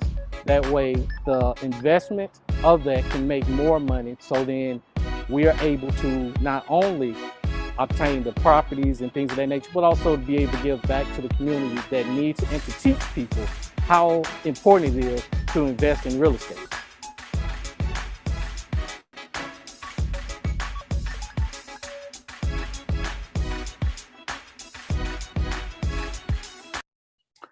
That's what your partnership need to look like, Arshia. I like that. I just seen Terrell from apartment complex. What's going on here? That was on purpose. That was on purpose. Nah, I thought he was in an R&B thing. I mean, he said, Seen his yacht too. I want to know what's going on here. what you call that name, Jasmine? I said, is that an R&B name? with the straight Puerto Rico hat. That's what the old black people in the hood say. They got that Puerto Rico hat, you know. Stuff like that. It just says you got some engine in your blood. Oh yeah, you so right. Yeah, you so right. We like that one. We like that one very much. Yeah, we like to have Indian in our family. Y'all know how it is. You know, Tyrell, like right now. So look, right now, Tyrell, Frida, I guess she saw that video and said, "Ooh, I need to do my credit repair stuff." So she just sent over her payment in the middle of this call, in the middle of that video. And I just I sure did. And I just sent it to you, Tyrell. There you go. It's in your Navy Federal that fast. That is how you represent your partner. That's your small ticket, because he has a small, well, it's not, he doesn't have a small ticket price. At $167 a month, that's now a big ticket item. So now what he got to do is a bunch of webinars and financials, small things in front of it. If you take 167 multiplied by 12, see if you go over 500. And I promise you, your customer going, I ain't got no $160. You a damn light bill. I'm not fit to pay no light bill on top of a light bill. Come on now. That ain't no light bill in Texas. Maybe Grace light bill, but there ain't no light bill in Texas. Light bill in Texas is too much. 167 times 12 is 2004. All right, then that's a high ticket item, ain't it? That's one of Sheena's leadership courses or whatever she called it. So you ain't do nothing wrong, Arshia, because you was 100% with the right heart. I just need to turn you to put your right heart, not on gain, but fame for her. And it then turns around. Her. I like that. Exactly. When you position her, I promise you, me and Kim understand this very well. At some point, Ken got to get on the phone with me. I got to get on the phone. We got to get on the phone with, I don't know who the hell is getting on my nerves right now. I'm not sure which one of them is getting on my nerves. I don't know. But me and Ken had already said, oh, well, you got to lead that conversation. I'm going to just be quiet. Because it's his greatness. And my job is to look like a good partner. It ain't to upstage Ken. God, I sure hope y'all hear me. Okay. Let me everybody. I'm gonna give a point. An example. When I ask people about the people that I know, hey, have you ever thought about a homeowner? So you ever thought about taking your home solar? You know what I have. Okay, listen, all I need is your light bill. And a gentleman I work with, his name is Mr. Ken Johnson. He can come up with a proposal. What's a good day and time? We go by, we go. I don't talk. That ain't no. I told you about Mr. Ken. You shut the hell up, don't you? Yes. It's his job. Please. You know what I'm saying? Like, here's the deal. It's not what's bothering me is the ego problem. You understand what I'm saying? It's not, it has nothing to do with, it's not like, it's not, well, I don't know if anything's malicious because I don't even think that far. It's, when the fuck y'all gonna talk to me? You understand what I'm saying? Like, dude, I'm telling you what it is. I'm telling you what it is. Now, of course, I know Ken is wise enough to where Ken knows already. Nah, he ain't telling you like that. So I'm gonna just let me shield him from all this. Because man, I know Ken. I know Ken. Ken had already said, let me just shield my partner away from all this here. You know what I'm saying? He know if I ain't said nothing, he ain't got to say nothing. Because he know I'm gonna say something before he ever got to say something. Ken, I'm speaking well for you right now. Because I don't let me know if I'm wrong. I don't mean to be out of line. No, sir, you're speaking well. You understand? If I need to say something, Ken has said it way before I ever had a chance to say it. You understand what I'm saying? It's but when you got access to so much, at some point, without communication, it looks like abuse to the person who understands. Ken understands. You know what I'm saying? So it just bothers me that a little bit because you wouldn't do a white man Joe like that. But see, all that's ego driven, though. I'm not telling you I'm right. I'm just telling you, I see this through my experience. And I know something that I try to teach y'all. Since I think I'm right, I know I'm wrong. Because I feel too right about it. And if I'm this right about it, Jerome, I ain't gave God a chance to make me be wrong about it. So the only person here, my vents is Ken. You are Baptist. You understand? Yeah, because listen, but does it matter when me and Ken gonna walk away with the bag? Does it matter? Ken, does it matter? No, sir. We walking away with the money. We walking away with the money. It don't matter. We walking away with the money. Only to do it again. So we walking away with the money. But I'm telling you, I'm using my transparency. Am I telling you that I like all this? Nope. Am I being out of line? No. Because my job is to make sure Ken walks away like Jesus Christ, the big billionaire. You get what I'm saying? Because Ken had already said some pleasantries that I need to back up. Remember that, y'all, because y'all business folk know how to not get in their feelings. The goal is for me and Ken to walk away with a lump sum a few times. It ain't to be right. You want to be right or you want to be rich? You hear me? Just that simple. And me and Ken don't even talk about this. This is the longest we talk about it right now. He ain't talking. We don't even talk about it. But he knows how I feel. And we both was like, he already said, he told me, and I tell you what he told me. He was like, man, don't worry about it. As soon as I get this, we're gonna get there, we're gonna chop it up, and then boom, you show right. Because if nothing else, I know one thing for sure. I know Ken is protecting me this whole process.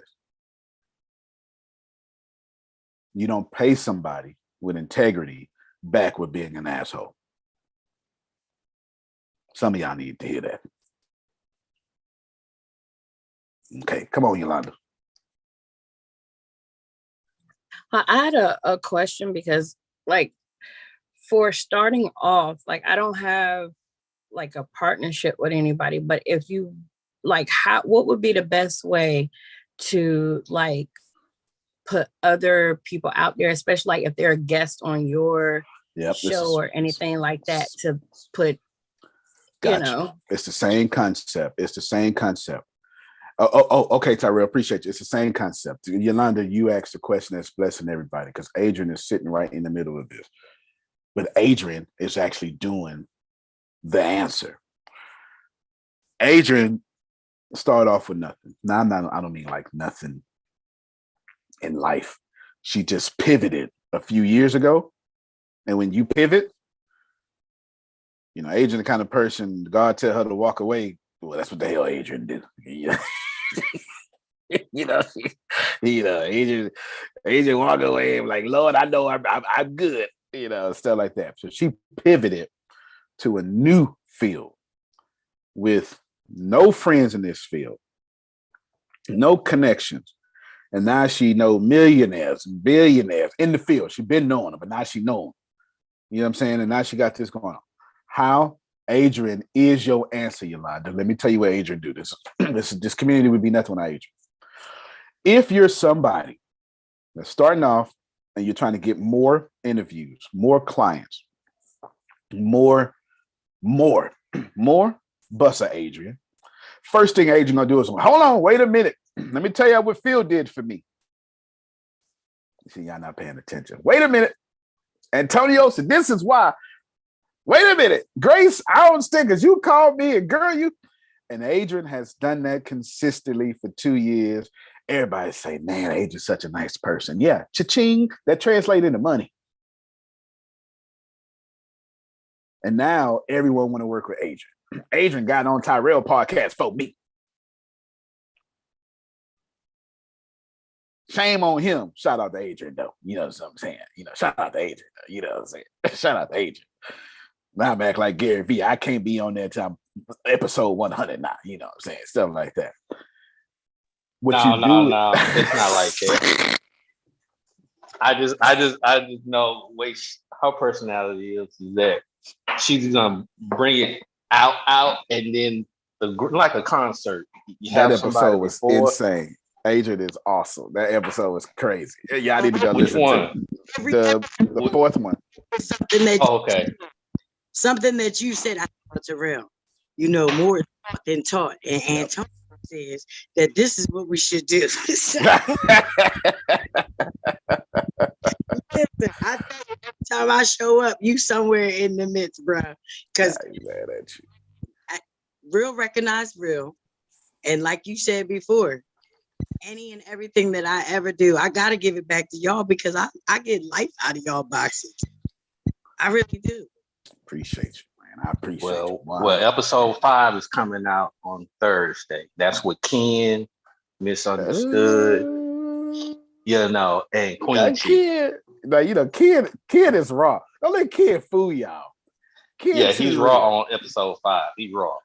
Look, Kid's so raw. Look, I got Adrian and Queen G on the same. Adrian, oh Lord have mercy. Look, Kid's so old school gangster real. When I got suave with it. Look, when I got a little bit upset, Ken was like, "Don't worry about it." He gave me that tone, like, "Don't worry about it." You know that's that mob tone. Don't worry about it. They won't exist tomorrow. You know, he gave me that kind of tone, like, yeah, you know. So one that's I'll give him an answer. I'll give him an offer they can't refuse. That's it, Phil. That's basically what he said too. Go ahead, Yolanda. Just to make sure, because I want to make sure I'm doing it correctly when I do it. Like, for example, with Queen Chi helping me out this Sunday as being one of my guests on the topic. So my thing is, when I start, I just basically it's like pouring into her or talking about her in the beginning and stuff. I guess I'm being too booked by it because I kind of need like guidelines. I got you. This is what you do. Do that. That's fine. But then after the episode, every guest you have, I want you to have 16 posts about that one guest. That's what I'm telling you. 16 posts. That's your new standard. 16 posts. It don't have to be long. It can be short, a picture, a little audio blurb, anything. 16 posts about that one guest. I promise you that one guest wants to be real big and go share all 16 of them posts. And every time they share them 16 posts, you're going to get you a new fan from their garden. That's what Adrian does well. Okay, I got it now. I get it. Everybody in here will buy from Adrian because that's what Adrian does well. It's called positioning. That is, like, think about if Tyrell is doing a credit repair. It's about the same thing with Tyrell and Ken. My job is to make them look good. That me, Tyrell, and Deanna and Grace feel like being out, and it was like 115 degrees that day. And Ken had us in the warehouse that was 139 degrees. We ain't lying. It was literally, Ken was sweating. When I saw Deanna sweating, I was like, oh Lord, Deanna is sweating. She never sweat. Man, I saw her sweating. We was all hot. And we went from hot to hot. It was so hot in the warehouse. When we walked outside, it was cool at 115 degrees. Because that was a 20-degree temperature drop. Like that's I feel you up in here. I feel you up in here. For real. So did we feel like being out there? No. And the truth is, I had one camera, and I said, Tyrell, just do this. And Tyrell is like, I bragged about him yesterday. Tyrell is real. He's a good soldier, Jerome. Tyrell would be like, just tell me what to do. And I said, all right, then stand here, bam, stand here, bam, stand here. And I said, Tyrell, by the time we're done, we're gonna make it like 6 cameras out there. Because I had them from 6 different angles. Yes, You did have different angles. I have 6 different angles. Wouldn't nobody fit take no 6 cameras out there in 115 heat? You don't even do that. No, that's too much lugging around stuff. No. Pick the right thing. He just closed on the real estate. He's in the process of doing an apartment complex. Do you see where Anthony saw that quickly? Wait a minute. And that apartment complex looked like it was for sale, wasn't it? So I put him in front of the apartment complex looking like it was for sale, told him, say you just closed a $400,000 deal, which he just did. Tell him you're working on $4 million deal, which he is right now. And I say, I just need you to say these few things, because I'm gonna chop up luxury all up in it. Because I was like, credit repair commercial is not about your words. This is visual thing. Ain't nobody buying from you to learn. If I'm paying for credit repair, I'm saying I don't want to learn. I'm saying I want to see my score jump up. You learn. If I wanted to do it myself, I wouldn't pay for you. I want to see me in that bed that y'all shot that big. You see what I'm saying? You see what I'm saying? That house. So, shoot. With that hat on. With the hat on. All that stuff. This is the point, y'all. This is the point. Does anybody need ATS? No. And then I listen to y'all. And I hear you say, well, ain't nobody teaching me. Oh, they not? Okay, then let me read some more. Look. Just to show you. Because I need ATS. You see what I'm saying? Look. My life. For real. Let me read some more. How to become a paid creator. How to go from 343 followers to 10,000. Okay, I just had to jump in there real quick. So what about 10,000 followers? That's all I want to say. That's all I'm saying. Is one, you can't go against God when he put you in people's lap. You can't say, okay, I want to get down. The kid don't want to get down because I'm just a baby. Yep. I don't know nothing. I don't understand nothing. I didn't get it. And I have to be taught. So I already been told that's why I'm in here. Divine connection connected me. And here is where I am. Sandra Lucky needs ATS. Wait a minute. And the team. I'm just saying. I appreciate you. I might appreciate not do you. nothing right, but I bet you one thing. I'm here and that's right. No, I appreciate okay, you. now you can cut. What Melissa just sent me a message about what her and Deanna was talking about with podcasts. Me and Deanna have been working on offering y'all a podcast service for how long now, Deanna? For about a couple of weeks now. Couple of weeks now. She wanted to bring it up yesterday. And I said, nah, we're not gonna do it. Because I asked her, this is what happened. I asked her questions. I said, well, let me ask you a question. She said something. And I didn't like her answer. And it wasn't the wrong answer. It was her answer, not her customer's answer. See, this, I cannot stress this to y'all enough. I play no games about this. I don't care if you Deanna or the Pope. It don't matter to me. If you can't tell me what your customers want, don't you sell it. This is y'all number one problem. You build companies because they're a good idea. To quote the great philosopher Phil Sorrentino, that don't mean diddly squat. I mean, diddly squat. You gotta ask me what I want and then let me tell you. Go ahead, Phil. Haywood Banks, and you got to check out Haywood Banks. He's got a song, a Christmas song. You ain't getting diddly squat because you really messed up this year. That's his Christmas song. I did got to check that out. Haywood Banks.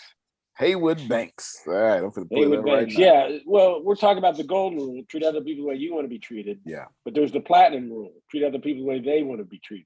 That's right. That's right, and that would be Wise Platinum. Haywood Banks. Just pull it up. Yep.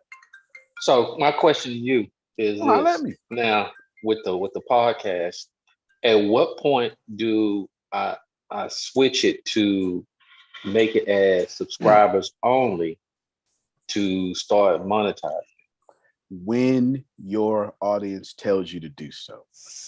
And my audience has never told me to do so. This is what I did. Let me tell y'all something. Y'all ready? Around episode 150, I said, yeah, I'm gonna start doing exclusive content. And I'm put stuff up just for folks to get exclusive content. And I said to y'all, all right, y'all, exclusive content is right here. They still, Red Circle still offering for me. I don't even push it. One person got exclusive content. Two people got exclusive content. I don't remember who the second person is. Pam Norris was the first one. I don't remember the second person. And my audience was like, what are you doing? We come to you for the game. Why are you making this exclusive? And 3 months later, you ain't hear nothing about no exclusive content no more. You better do what your audience say. Because I'm 899 episodes in right now with a podcast that can literally fund my life. Oh, okay. That's why you don't do exclusive content anymore. I didn't know. Because Yolanda was like, wait a minute now, I'm already paying you over here and I don't mind it. But damn it, the podcast, I need that. I'm serious. Nobody here disagrees. If you actually listen to the podcast, I consistently put stuff on the podcast y'all haven't heard before, plus these calls. It's 899 episodes right now to be 900. The Tyrell, if your audience don't tell you to go subscribe, there's different ways to monetize your podcast. Ain't nobody tell you need to monetize your podcast one way. Trust me on this. If your audience didn't tell you to pivot, don't pivot. Don't do it. Do not do it. I don't know nothing. I got you, Yolanda. I don't know anything about this company. I don't know anything about this company. I know plenty about them now because I got to talk about them. All I know is that they sent me and Deanna, I didn't mean to accept, 3 gifts. I was about to tease you for accepting that. I know. I thought it was going to give me the option, but that's all right. It's all right. I just know I got the fancy little watch, and on the back of it, it's got ATS coin on the back of the watch.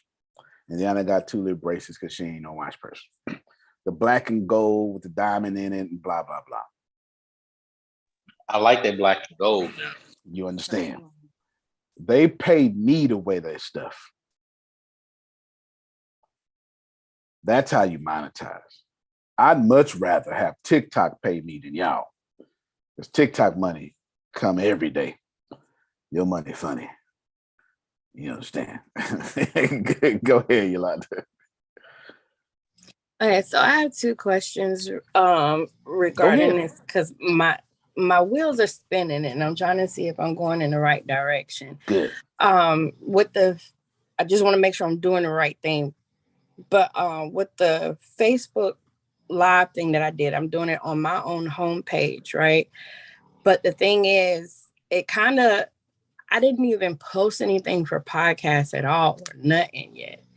And I feel like I kind of got distracted from that and just focused on the Facebook Live page, because that was something I can consistently do every Sunday. You know, like that's my wins when we talk about our wins and challenges.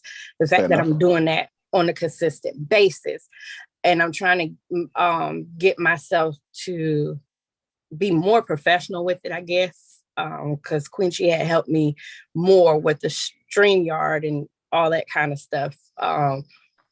And I shared too, but it's like, is that the best route to go, to just focus on that alone for right now and just keep the recordings, the audio recordings?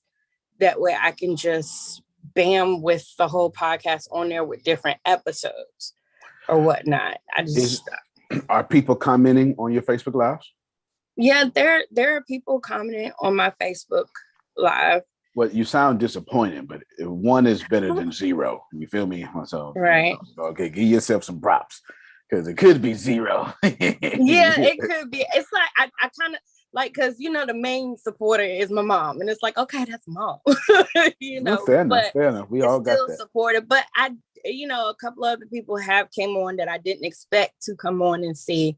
And, when I get positive feedback, like from somebody I don't even think about, and they just come and say that helped them, that is what pushed me to keep going, even if it's that one person. And then it's like, not only with the Facebook Live, but my own Instagram page or whatnot, every once in a while, I'll get up there and say something spiritual or whatever I'm feeling at that moment.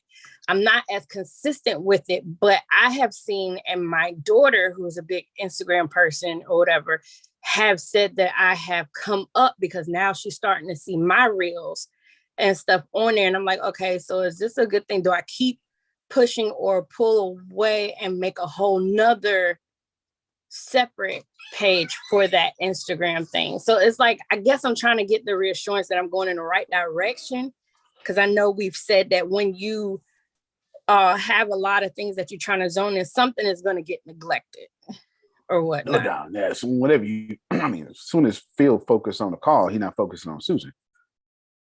As soon as Susan cooked dinner, she's not focusing on Phil. Like, you can't.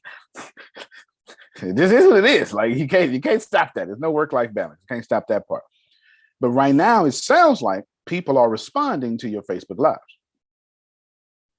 And you're also telling me your daughter told you that you crossed over to a younger generation based on your performance.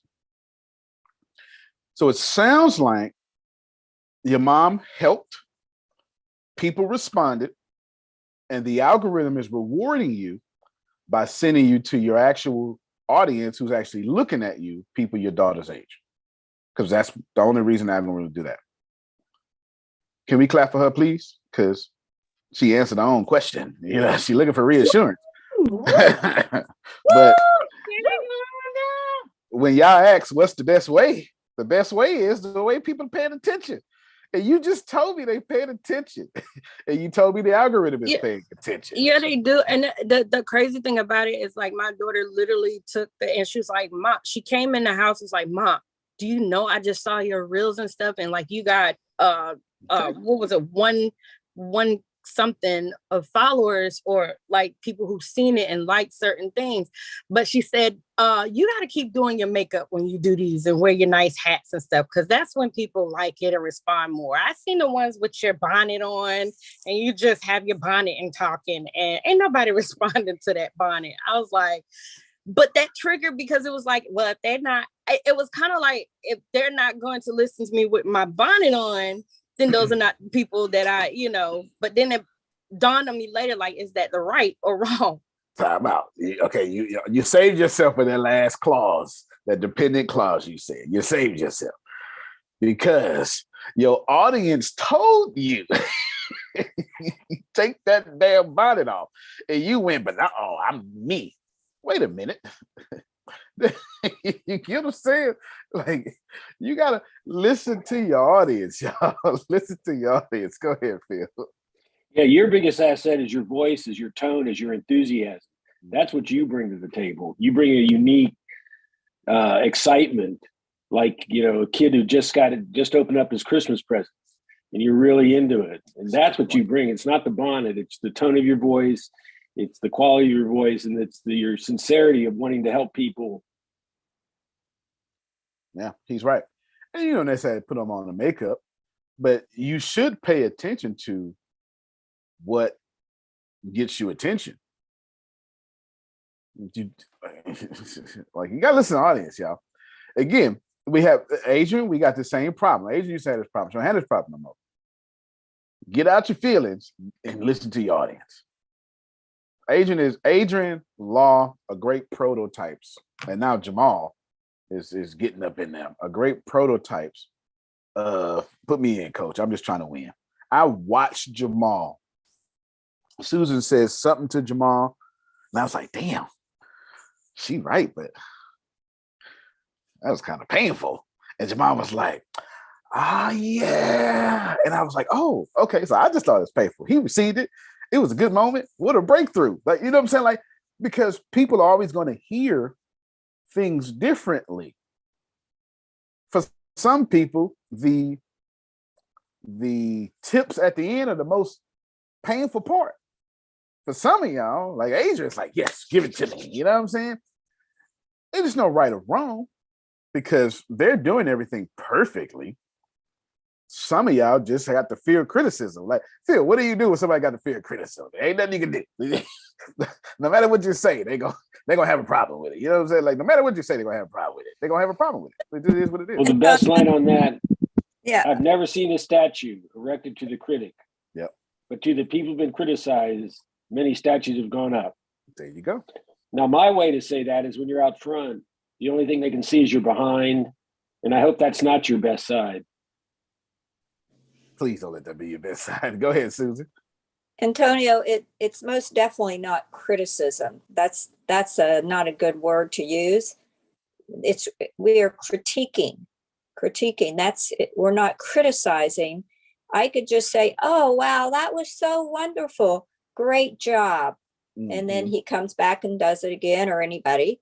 And then they go on stage out in the public doing that same thing, and they may not be as well received. So we're wanting them to be well received, to have a career, and to make money. So if we don't critique them in that, in that style to let them know, then, and he had done this one before. So, a lot of the good things, we did, and everyone else praised him on. So, we wanted to target in on how to help them to improve and to, be a real pro. No, absolutely. Now, I was coming from all sorts of different angles of the people, but it's definitely not criticism. But let me say this so everybody can understand. It was 21 people on that call last night. It's 23 people on this one. So clearly it's working. Clearly it works, and it's non-offensive, and it's people are getting better. You got TED talking people, all sorts of stuff, right? We love everybody, and we want them to do well. Y'all do it perfectly. You do it perfectly. You do it better than I ever could. Because all I'm gonna just say is, yeah, you suck. Right? So you do it obviously better than what I could ever do. And that's for sure. There is an understanding here, and I got you next, Adrian. There is an understanding here of that works so well that some people are still gonna say, ugh. And the best part of the critiques and the tips is the Jamal responses, because you can hear he got it. And that was the price of admission.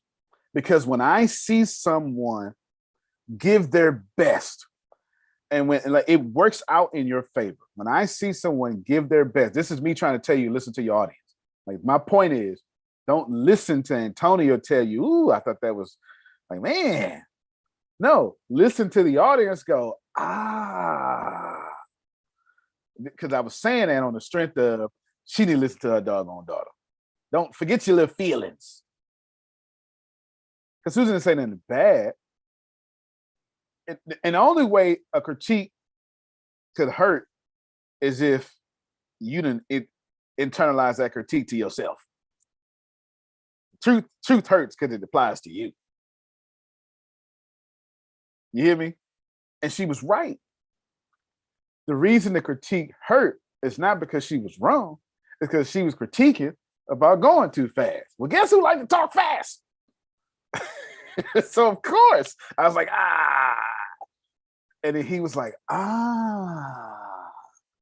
and that is your audience telling you you're doing the right thing. Like, forget my words and my misuse of words, Yolanda. If your daughter went, well, then shut the hell up and do what she say. It's just that simple. That's exactly what I'm hearing, because it's like, but Antonio said, and then my daughter was like, what? She was like, girl, you better go ahead and put that in, do your hair and stuff like that. And I'm like, okay. And then it was like you just said, don't wait on your approval or whatever. And I think that's my problem, because I latch on to people with their guidance, and I'm like wanting that green, that thumbs up, like, go ahead and do this and do this, or right. you know, and that structure. Right. Do you know how many people Susan, you know how many keynotes Susan and Phil have fixed talking to just one person? Like, oh, let me not do that there. Oh, I'm gonna do that too. They got it. You know what I'm saying? Like, for every one, Sister Booker. Yeah, for every one critique they do, 17 people in the crowd go, okay, that was good. I appreciate. Listen to your audience. If your audience keeps showing up, again, I say it's 23 people on this call. It was 21 on the call last night. I look every time. If you think I ain't looking, you out your damn mind. I look every time. I'm looking too. I look every time. When Queen Chi did her TED Talk 3 times in front of the Phil and Susan, it helped me with my keynote and how I structured it.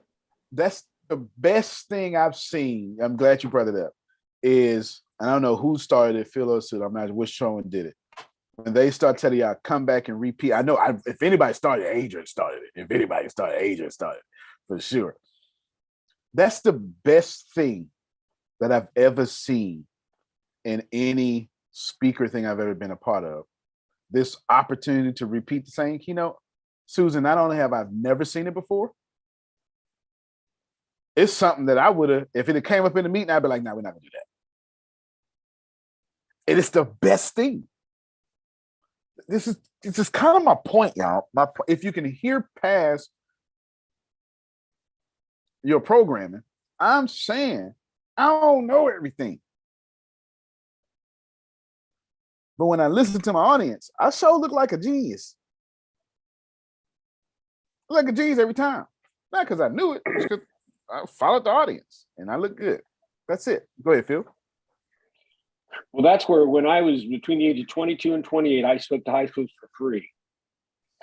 And everything from, they had a general assembly, and then some boys, they'd say, why don't you just take over this person's class? So this person had 6 or 7 classes in one day. Trust me, I do 6 or 7 speeches in one day. By the time I get to that 6th or 7th one, I got it pretty good, because I just adjusted it and did all that kind of stuff. So you learn that it's an athletes. They take reps. What are they talking about? The starting quarterback, he gets more reps during practice because he is the starting quarterback. That's right. That's right. My absolute favorite thing about this is listen to your audience, y'all. I'm listening to the audience. I am now the audience, and listen to what I'm saying because I'm right. Not because I'm right, because I'm the audience. My favorite part about the Bureau has nothing to do with your keynotes. Good job. That's not keynotes. I do like the praise period. That may be like my 3rd favorite part. My favorite part is always seeing y'all dress up. Well, my 2nd favorite part is always seeing y'all dress up. I like that. I don't know why. I have no real explanation for it. My favorite part is somehow, because I'm an intellectual, so it makes sense that my favorite part is intellectual, Jerome. Susan goes first, and she gives the most brilliant things I've ever heard. And every episode, at this point, it's like a TV show, Phil. Every episode I go, how the hell is Phil going to follow that? Every time. I do it every single time. Like, every time. And then Phil, sometimes he address it, and then he'll point out stuff that she didn't and have this incredible intellectual insight that is not repetitious. Sometimes they say, well, you know, I may disagree with this, what Susan just said, because I actually liked it or something. And it's always, how the hell did these two people leave no meat on the bone when no meat was on the bone? That's my favorite part, but I'm an intellectual, though. I'm not telling you non-intellectuals are not going to like that. I don't know. But as an intellectual, your keynote ain't teaching me much. No offense. It's not. Unless you just slaughter that keynote. I love to get to know you through your keynote. But as an intellectual, remember, I'm always looking for $1 million idea. Your keynote probably don't have my $1 million idea. But when Phil and Susan talk, it's like reading a book about $1 million idea. That's something to consider. Am I telling you I'm right? Yes. But am I right because I'm smart? No. I'm telling you there's an intellectual part of your audience that is looking for $1 million ideas in the critiques. Okay, Tracy got it. The rest of y'all ain't got to get it. I just need y'all to understand that I got my ears open for something that's gonna help me. I ain't even get a keynote. I'm not even trying to get the keynote, and I'm not even trying to get better on my keynotes. Phyllis, Susan will say something like, and it always shocks me. And this is the last thing she said that shocked me. She said something. Actually, last night she said something, but she said something not too long ago. She was like, well, here's how I would make money with that. And I was like, what you say, Susan? Tell me again. Like, I said, tell me again. Because I'm trying to learn. Somehow, the Bureau of Influential Speakers has merged 15 things together. And I don't get stimulated intellectually until the critique. I'm stimulated emotionally during the front part. But that works for Deanna. I don't need the fireworks at the network marketing meeting. I don't need to let people to get on stage and say, oh, how my life changed. These are my least favorite parts of these dumb meetings. Just get to which country we open up next and tell me how to get the money. Is that right? No, because you got to deal with all the major personality types. But it should be said, or it should be noted, somehow that critique is more than just a critique. It's more than just making the person better. They're dropping nuggets that are used outside of keynotes. You can't pay for that. You can't read it in the book. How are you going to read in the book, show up 2 hours early? There ain't no book. But that's something that comes up, often. And my favorite part about last night is when, I don't know if he muted himself or he got cut off and he jumped right back in. I was like, that's what I'm talking about right there. That's what I'm talking about. That's what I'm talking about. Just to tweak what you learned, show up an hour before anything starts. Oh, yeah. There you go. See, that's it. So even if it's an after dinner speech, the cocktail starts at 4, you want to be there at 3. There you go. There you go. But just think about these things, y'all. Am I telling you I'm right? Yes, but I'm not right because I'm Antonio. I'm right because I sit in every class like a student. And for Phil and Susan or Yolanda not to listen to me is no different than Yolanda not listen to her daughter. Question, virtually, Yes, how early should you show up? Virtually. That's a good question. I don't want to tell you how I let Phil and Susan answer that question. I'll just tell you what I do. if I know I am on to speak, typically people have me speaking at the close, and that's 3:00. I'm there 15 minutes before the whole event started, and I'm listening to the entire event. I actually have Deanna block out my whole thing, and this is why. Because I'm looking to change at least one element of my keynote. Because I did the best I could without being there. Now I'm listening to everybody. And if I hear everybody sell from the stage, I'm not going to sell from the stage. I refuse to do it. I refuse. In fact, I'm going to make a point to say, I got nothing to sell you. That's the first thing I'm going to say. I got nothing to sell you. So I show up for the whole event. And then this is just assuming this is an 8-hour event or something like that. And I want to hear everything because I am looking to tweak what I was going to talk about based on current performance, because I know the audience is tired of hearing the same thing. And I'm going to make sure by the time they get to me, they can't say that. That's me. I'm sure Phil and Susan have better answers from better angles. I agree 1,000%. Yeah. You know, the best you can do if you can show up an hour before you're on, that's the worst case scenario. But if it's a day program and you can invest a day, why not? Because you get the information. And also, trust me, the meeting planner sees that you do that. When you ask for referrals, they'll be more apt to give you referrals because of the way you behaved at the meeting. Wow. Very good point. I show up with the meeting planners. I say, oh, by the way, I want you to think of me as a hired hand. They go, what do you mean?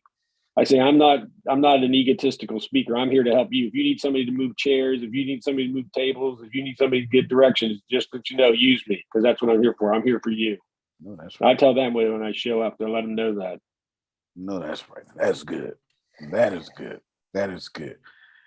Yeah. Go ahead, Susan, please. Yeah, some people show up thinking like they're a big celebrity, and not to say that all celebrities act this way, but to be above everything, and to hide until the certain time, to not connect with people. And real pros don't do that. They want to connect with people. Absolutely. And you always want to, we always flew in the day before. These days, could be 2 days before. But never book your flight the same day as a presentation. That's true. Now that is very true. Driving too. Yeah. If you're driving, never take the last flight out. Yeah. In case something happens to your flight, you have a backup. Because in our business, we can't call in sick. By the way, those 500 people you got waiting for me, I can't make it today. Can they come back tomorrow? No, they can't. No, they can't. No, they can't. And the promoter and everybody is getting in trouble. People want refunds, all sorts of stuff. No, Susan, you're spot on with that. I didn't even think about that. We show up a day before the thing. And then when I show up a day before, I tell the event host or whoever is in charge, if you got any VIP sessions you want to do, I'm here. I came here to work. I say the same thing every time because I'm looking to do what Phil said, make that impression of, with the host, like bring me back, give me the special treatment at the end when the event is over, something like that. You know what I'm saying? Something like that. Good. Yolanda, go ahead. I'll let you get a couple last questions and we out of here. Okay, because take your time. My wheels are turning again. One of my questions is with keynote, what is the main meaning of keynote? Because I know that I'm supposed to do another one in a couple of weeks or whatever, the 9th or whatnot. And I have just been thinking how to make it not preaching. Because I remember Susan said something about, I'm glad that you didn't, turn it into a preaching. And because my thing was, I just want to talk to people, but with y'all showing how to get paid to talk to people, it's like, oh, okay, I can't keep that mindset of just, I want to talk. I want to be able to support my finances and do stuff with it. So that was one of my main questions. Well, what is the true, what is that meaning of keynote, and how do you do something like that without it being preaching? Okay, that last part. I'm sure it makes sense you got that question on that last part for sure. We Right. Heard that child keynote. That child did nothing. She did not a 1-day preach of nothing. Girl, sit down. Come forth the way you want to come forth. Because what you did the other night, phenomenal. Phenomenal. Yep. So don't question what you did. Yeah, fair enough. And you was nowhere near preaching. You might put the thing on it, but you wasn't preaching, baby.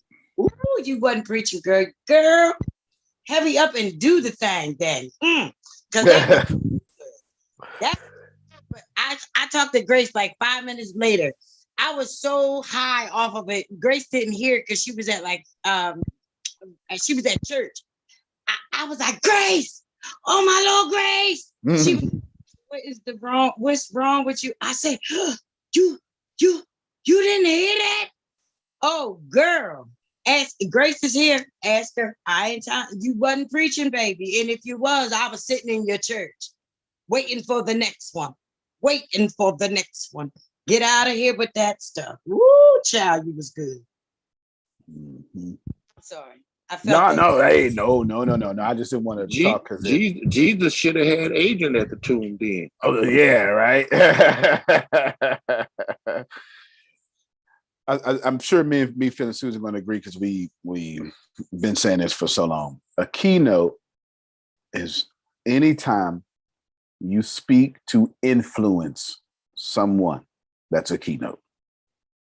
It doesn't matter what platform it's on. Doesn't matter how it happens.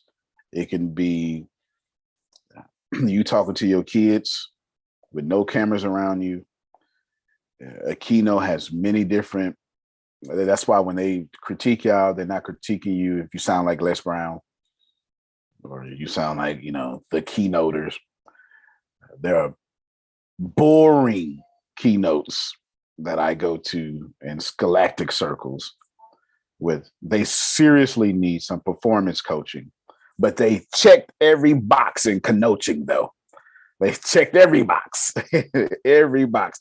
They gave you the roadmap of moving forward. They did everything they were going to do. They argued their points. Fantastic. A keynote could be anything. Go ahead, Phil. The perfect example of that is Dr. Stephen Covey. He wrote 7 Habits of Highly Effective People, which is one of the premier self-help books on the planet. He leans next to his podium and just tilts his head back and forth while the whole speech. That's all he does. That's it. He's terrible, but his content is so compelling that you're drawn in.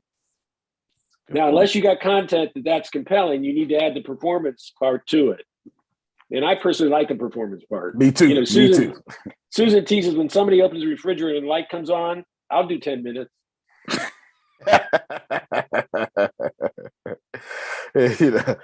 It's anytime you speak to influence someone, that's a keynote. And there's many different type of keynotes. I always want to say Wilt Chamberlain. Winston Churchill. I have no idea why Wilt Chamberlain. I don't understand, Phil. I have no idea what's going on in my brain. Every time I want to bring up Winston Churchill. He's one of the greatest speakers of all time. He spoke so well, you don't speak German. If you think that's a joke, you almost spoke German. Germany almost took over the whole world. Yeah, I need to learn y'all history more. Yes, that's right. You need to learn your history more.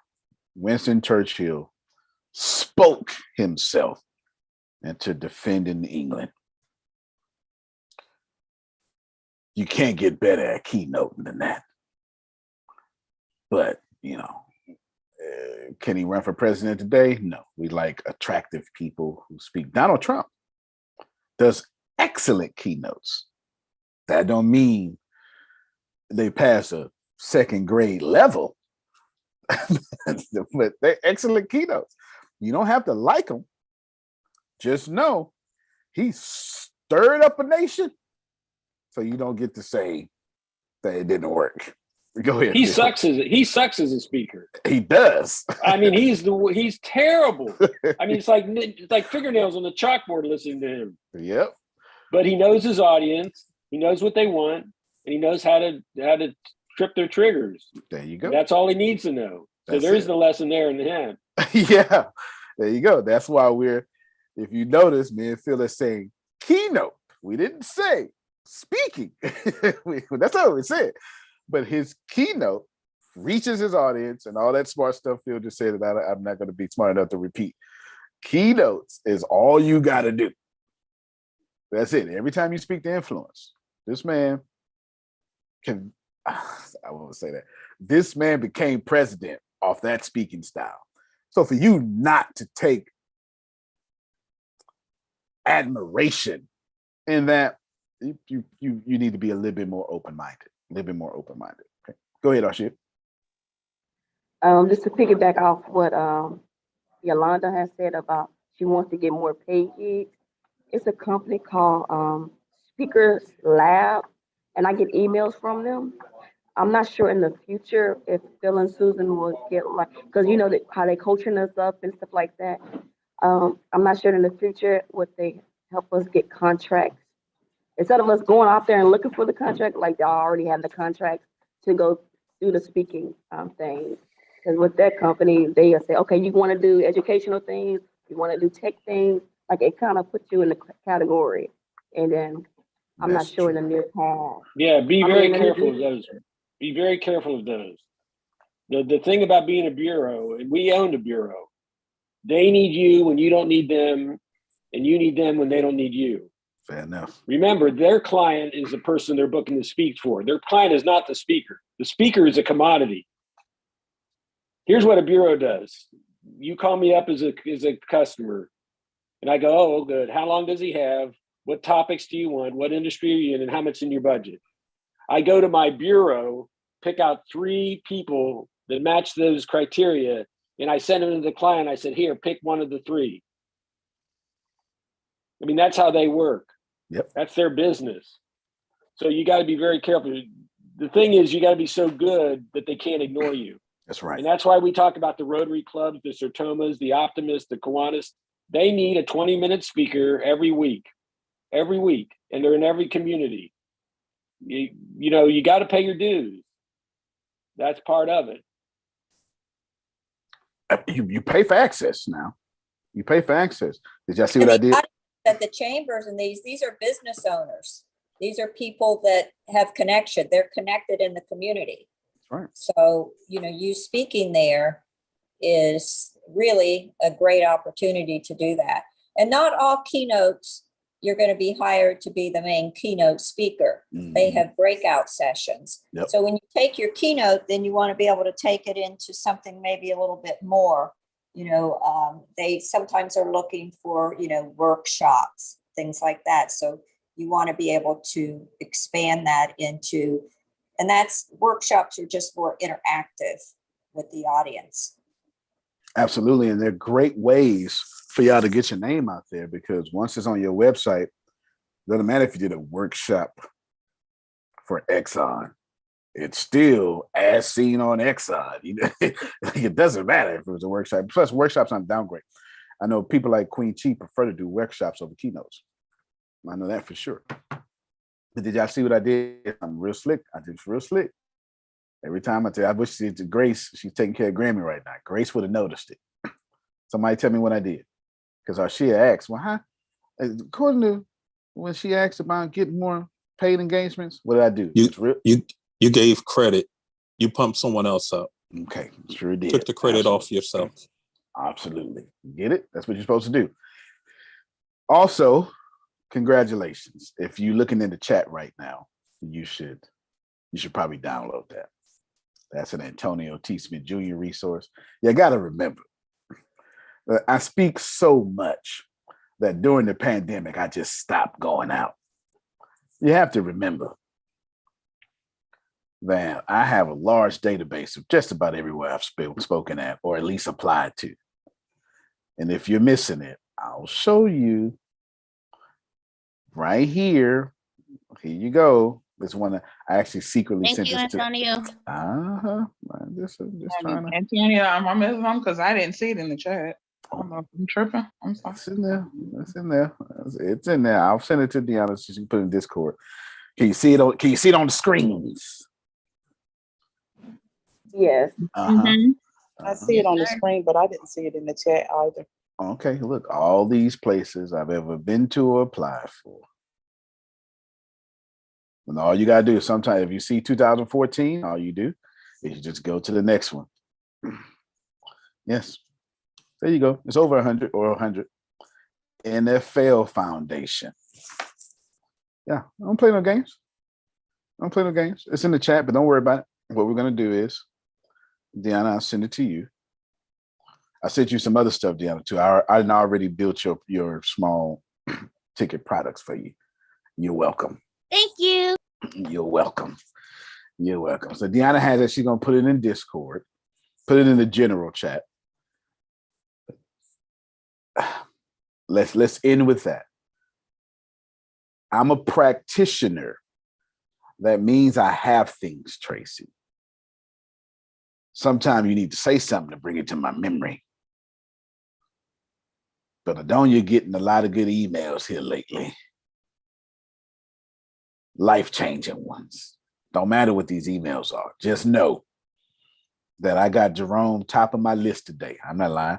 That's what it said. I'll show you my list. I got Jerome. Where he at?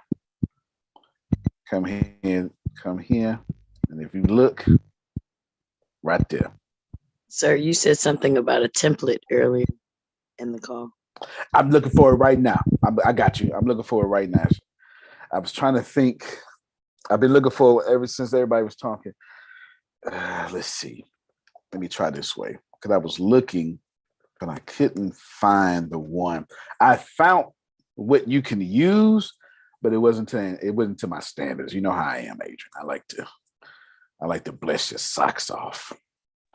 Antonio, if you have Yes, anything on partnership, I will love that so I can make Queen Chi look good. Yes, I got a couple of books you can read too. If you send me a text after this, I will send you a resource that would help you with that for sure. Thank you. Yeah. Yeah. I want to read some more books. I've already gotten some that you've already told me. So I want to get some more reading in. Okay, I got you. Let me, we're looking for Adrian stuff together. Give me a sec. I should be sharing my email. Can y'all see it? Yes, we can see it. No, that's not it there. I just got one yesterday. They just asked. Oh, you know what I should do? Inspiring guests. So I keep finding podcast stuff. You're looking for the written stuff. There it is right there. Damn it. I just moved it too fast. Right here. Guest blog. That's what I was looking for. Let's see. Food. Nah, see, I keep finding stuff like this. This is okay, but no, not that one. Let me see. Let me type in article. Maybe they used. I just saw it. Let me use article to see if I can. Let's see. I get so many emails a day. I get about 500 emails a day easily. Let's see. Bam. All right, that's contracts. Don't worry about the contracts. Article draft. Don't know what that is. They comment on your reading. Any update on this? Let me see.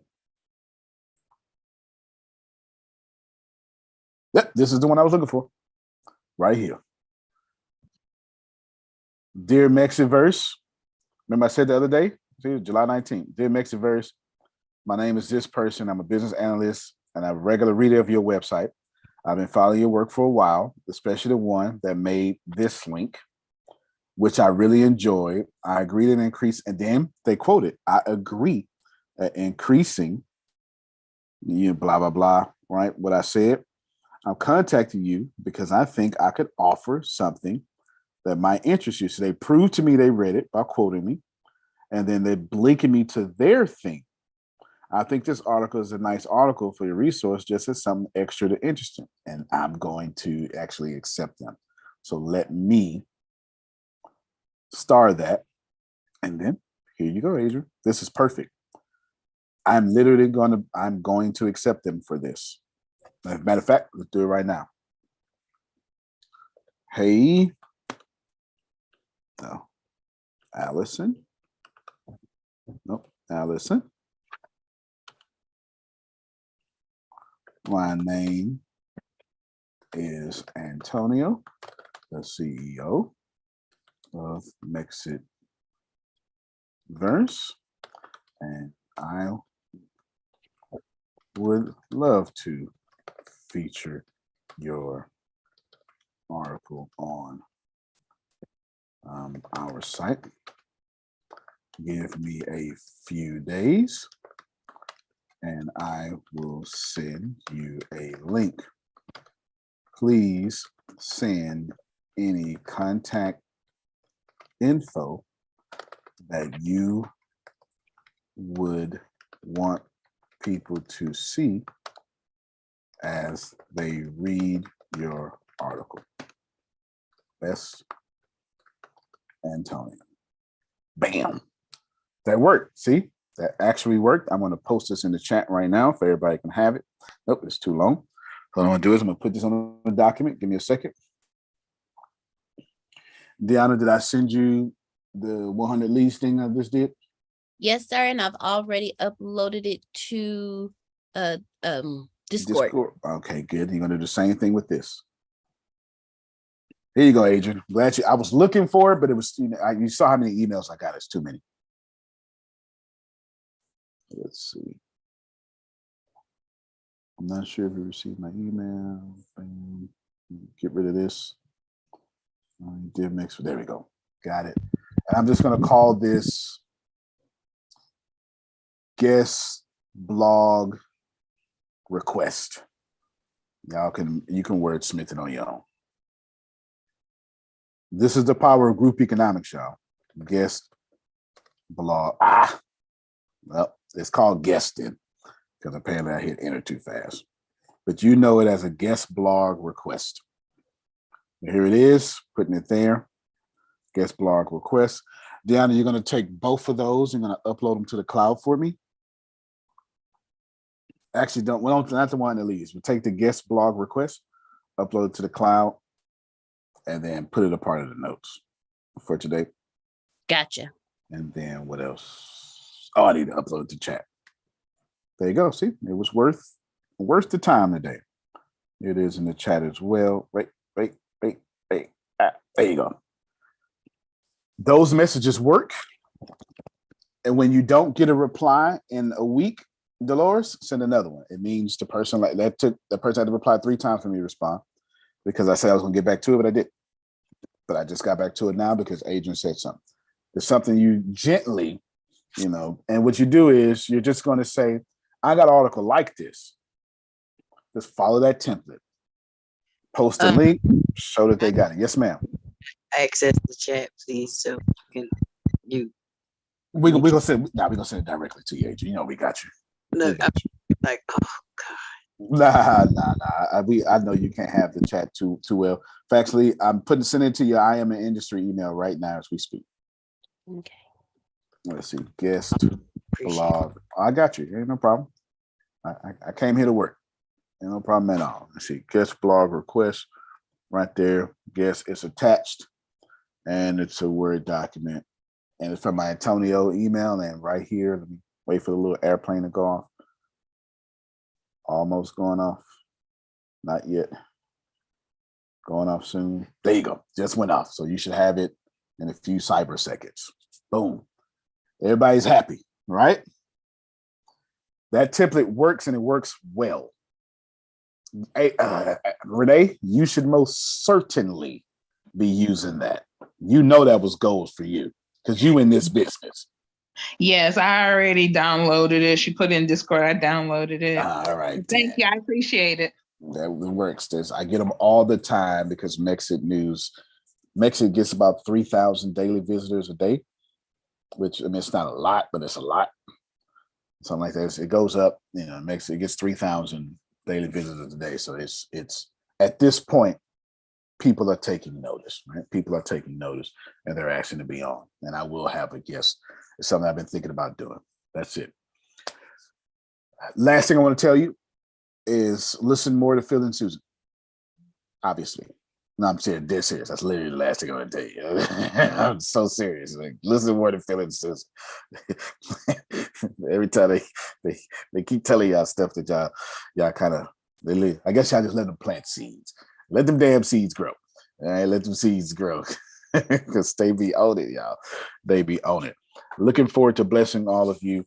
We'll see you tonight for You Got 5 Minutes. Today is Wednesday, right? Okay, You Got 5 minutes. And then right now we're gonna disconnect and jump on All Things Tech immediately from there. So you guys can on All Things Tech. We'll see you there.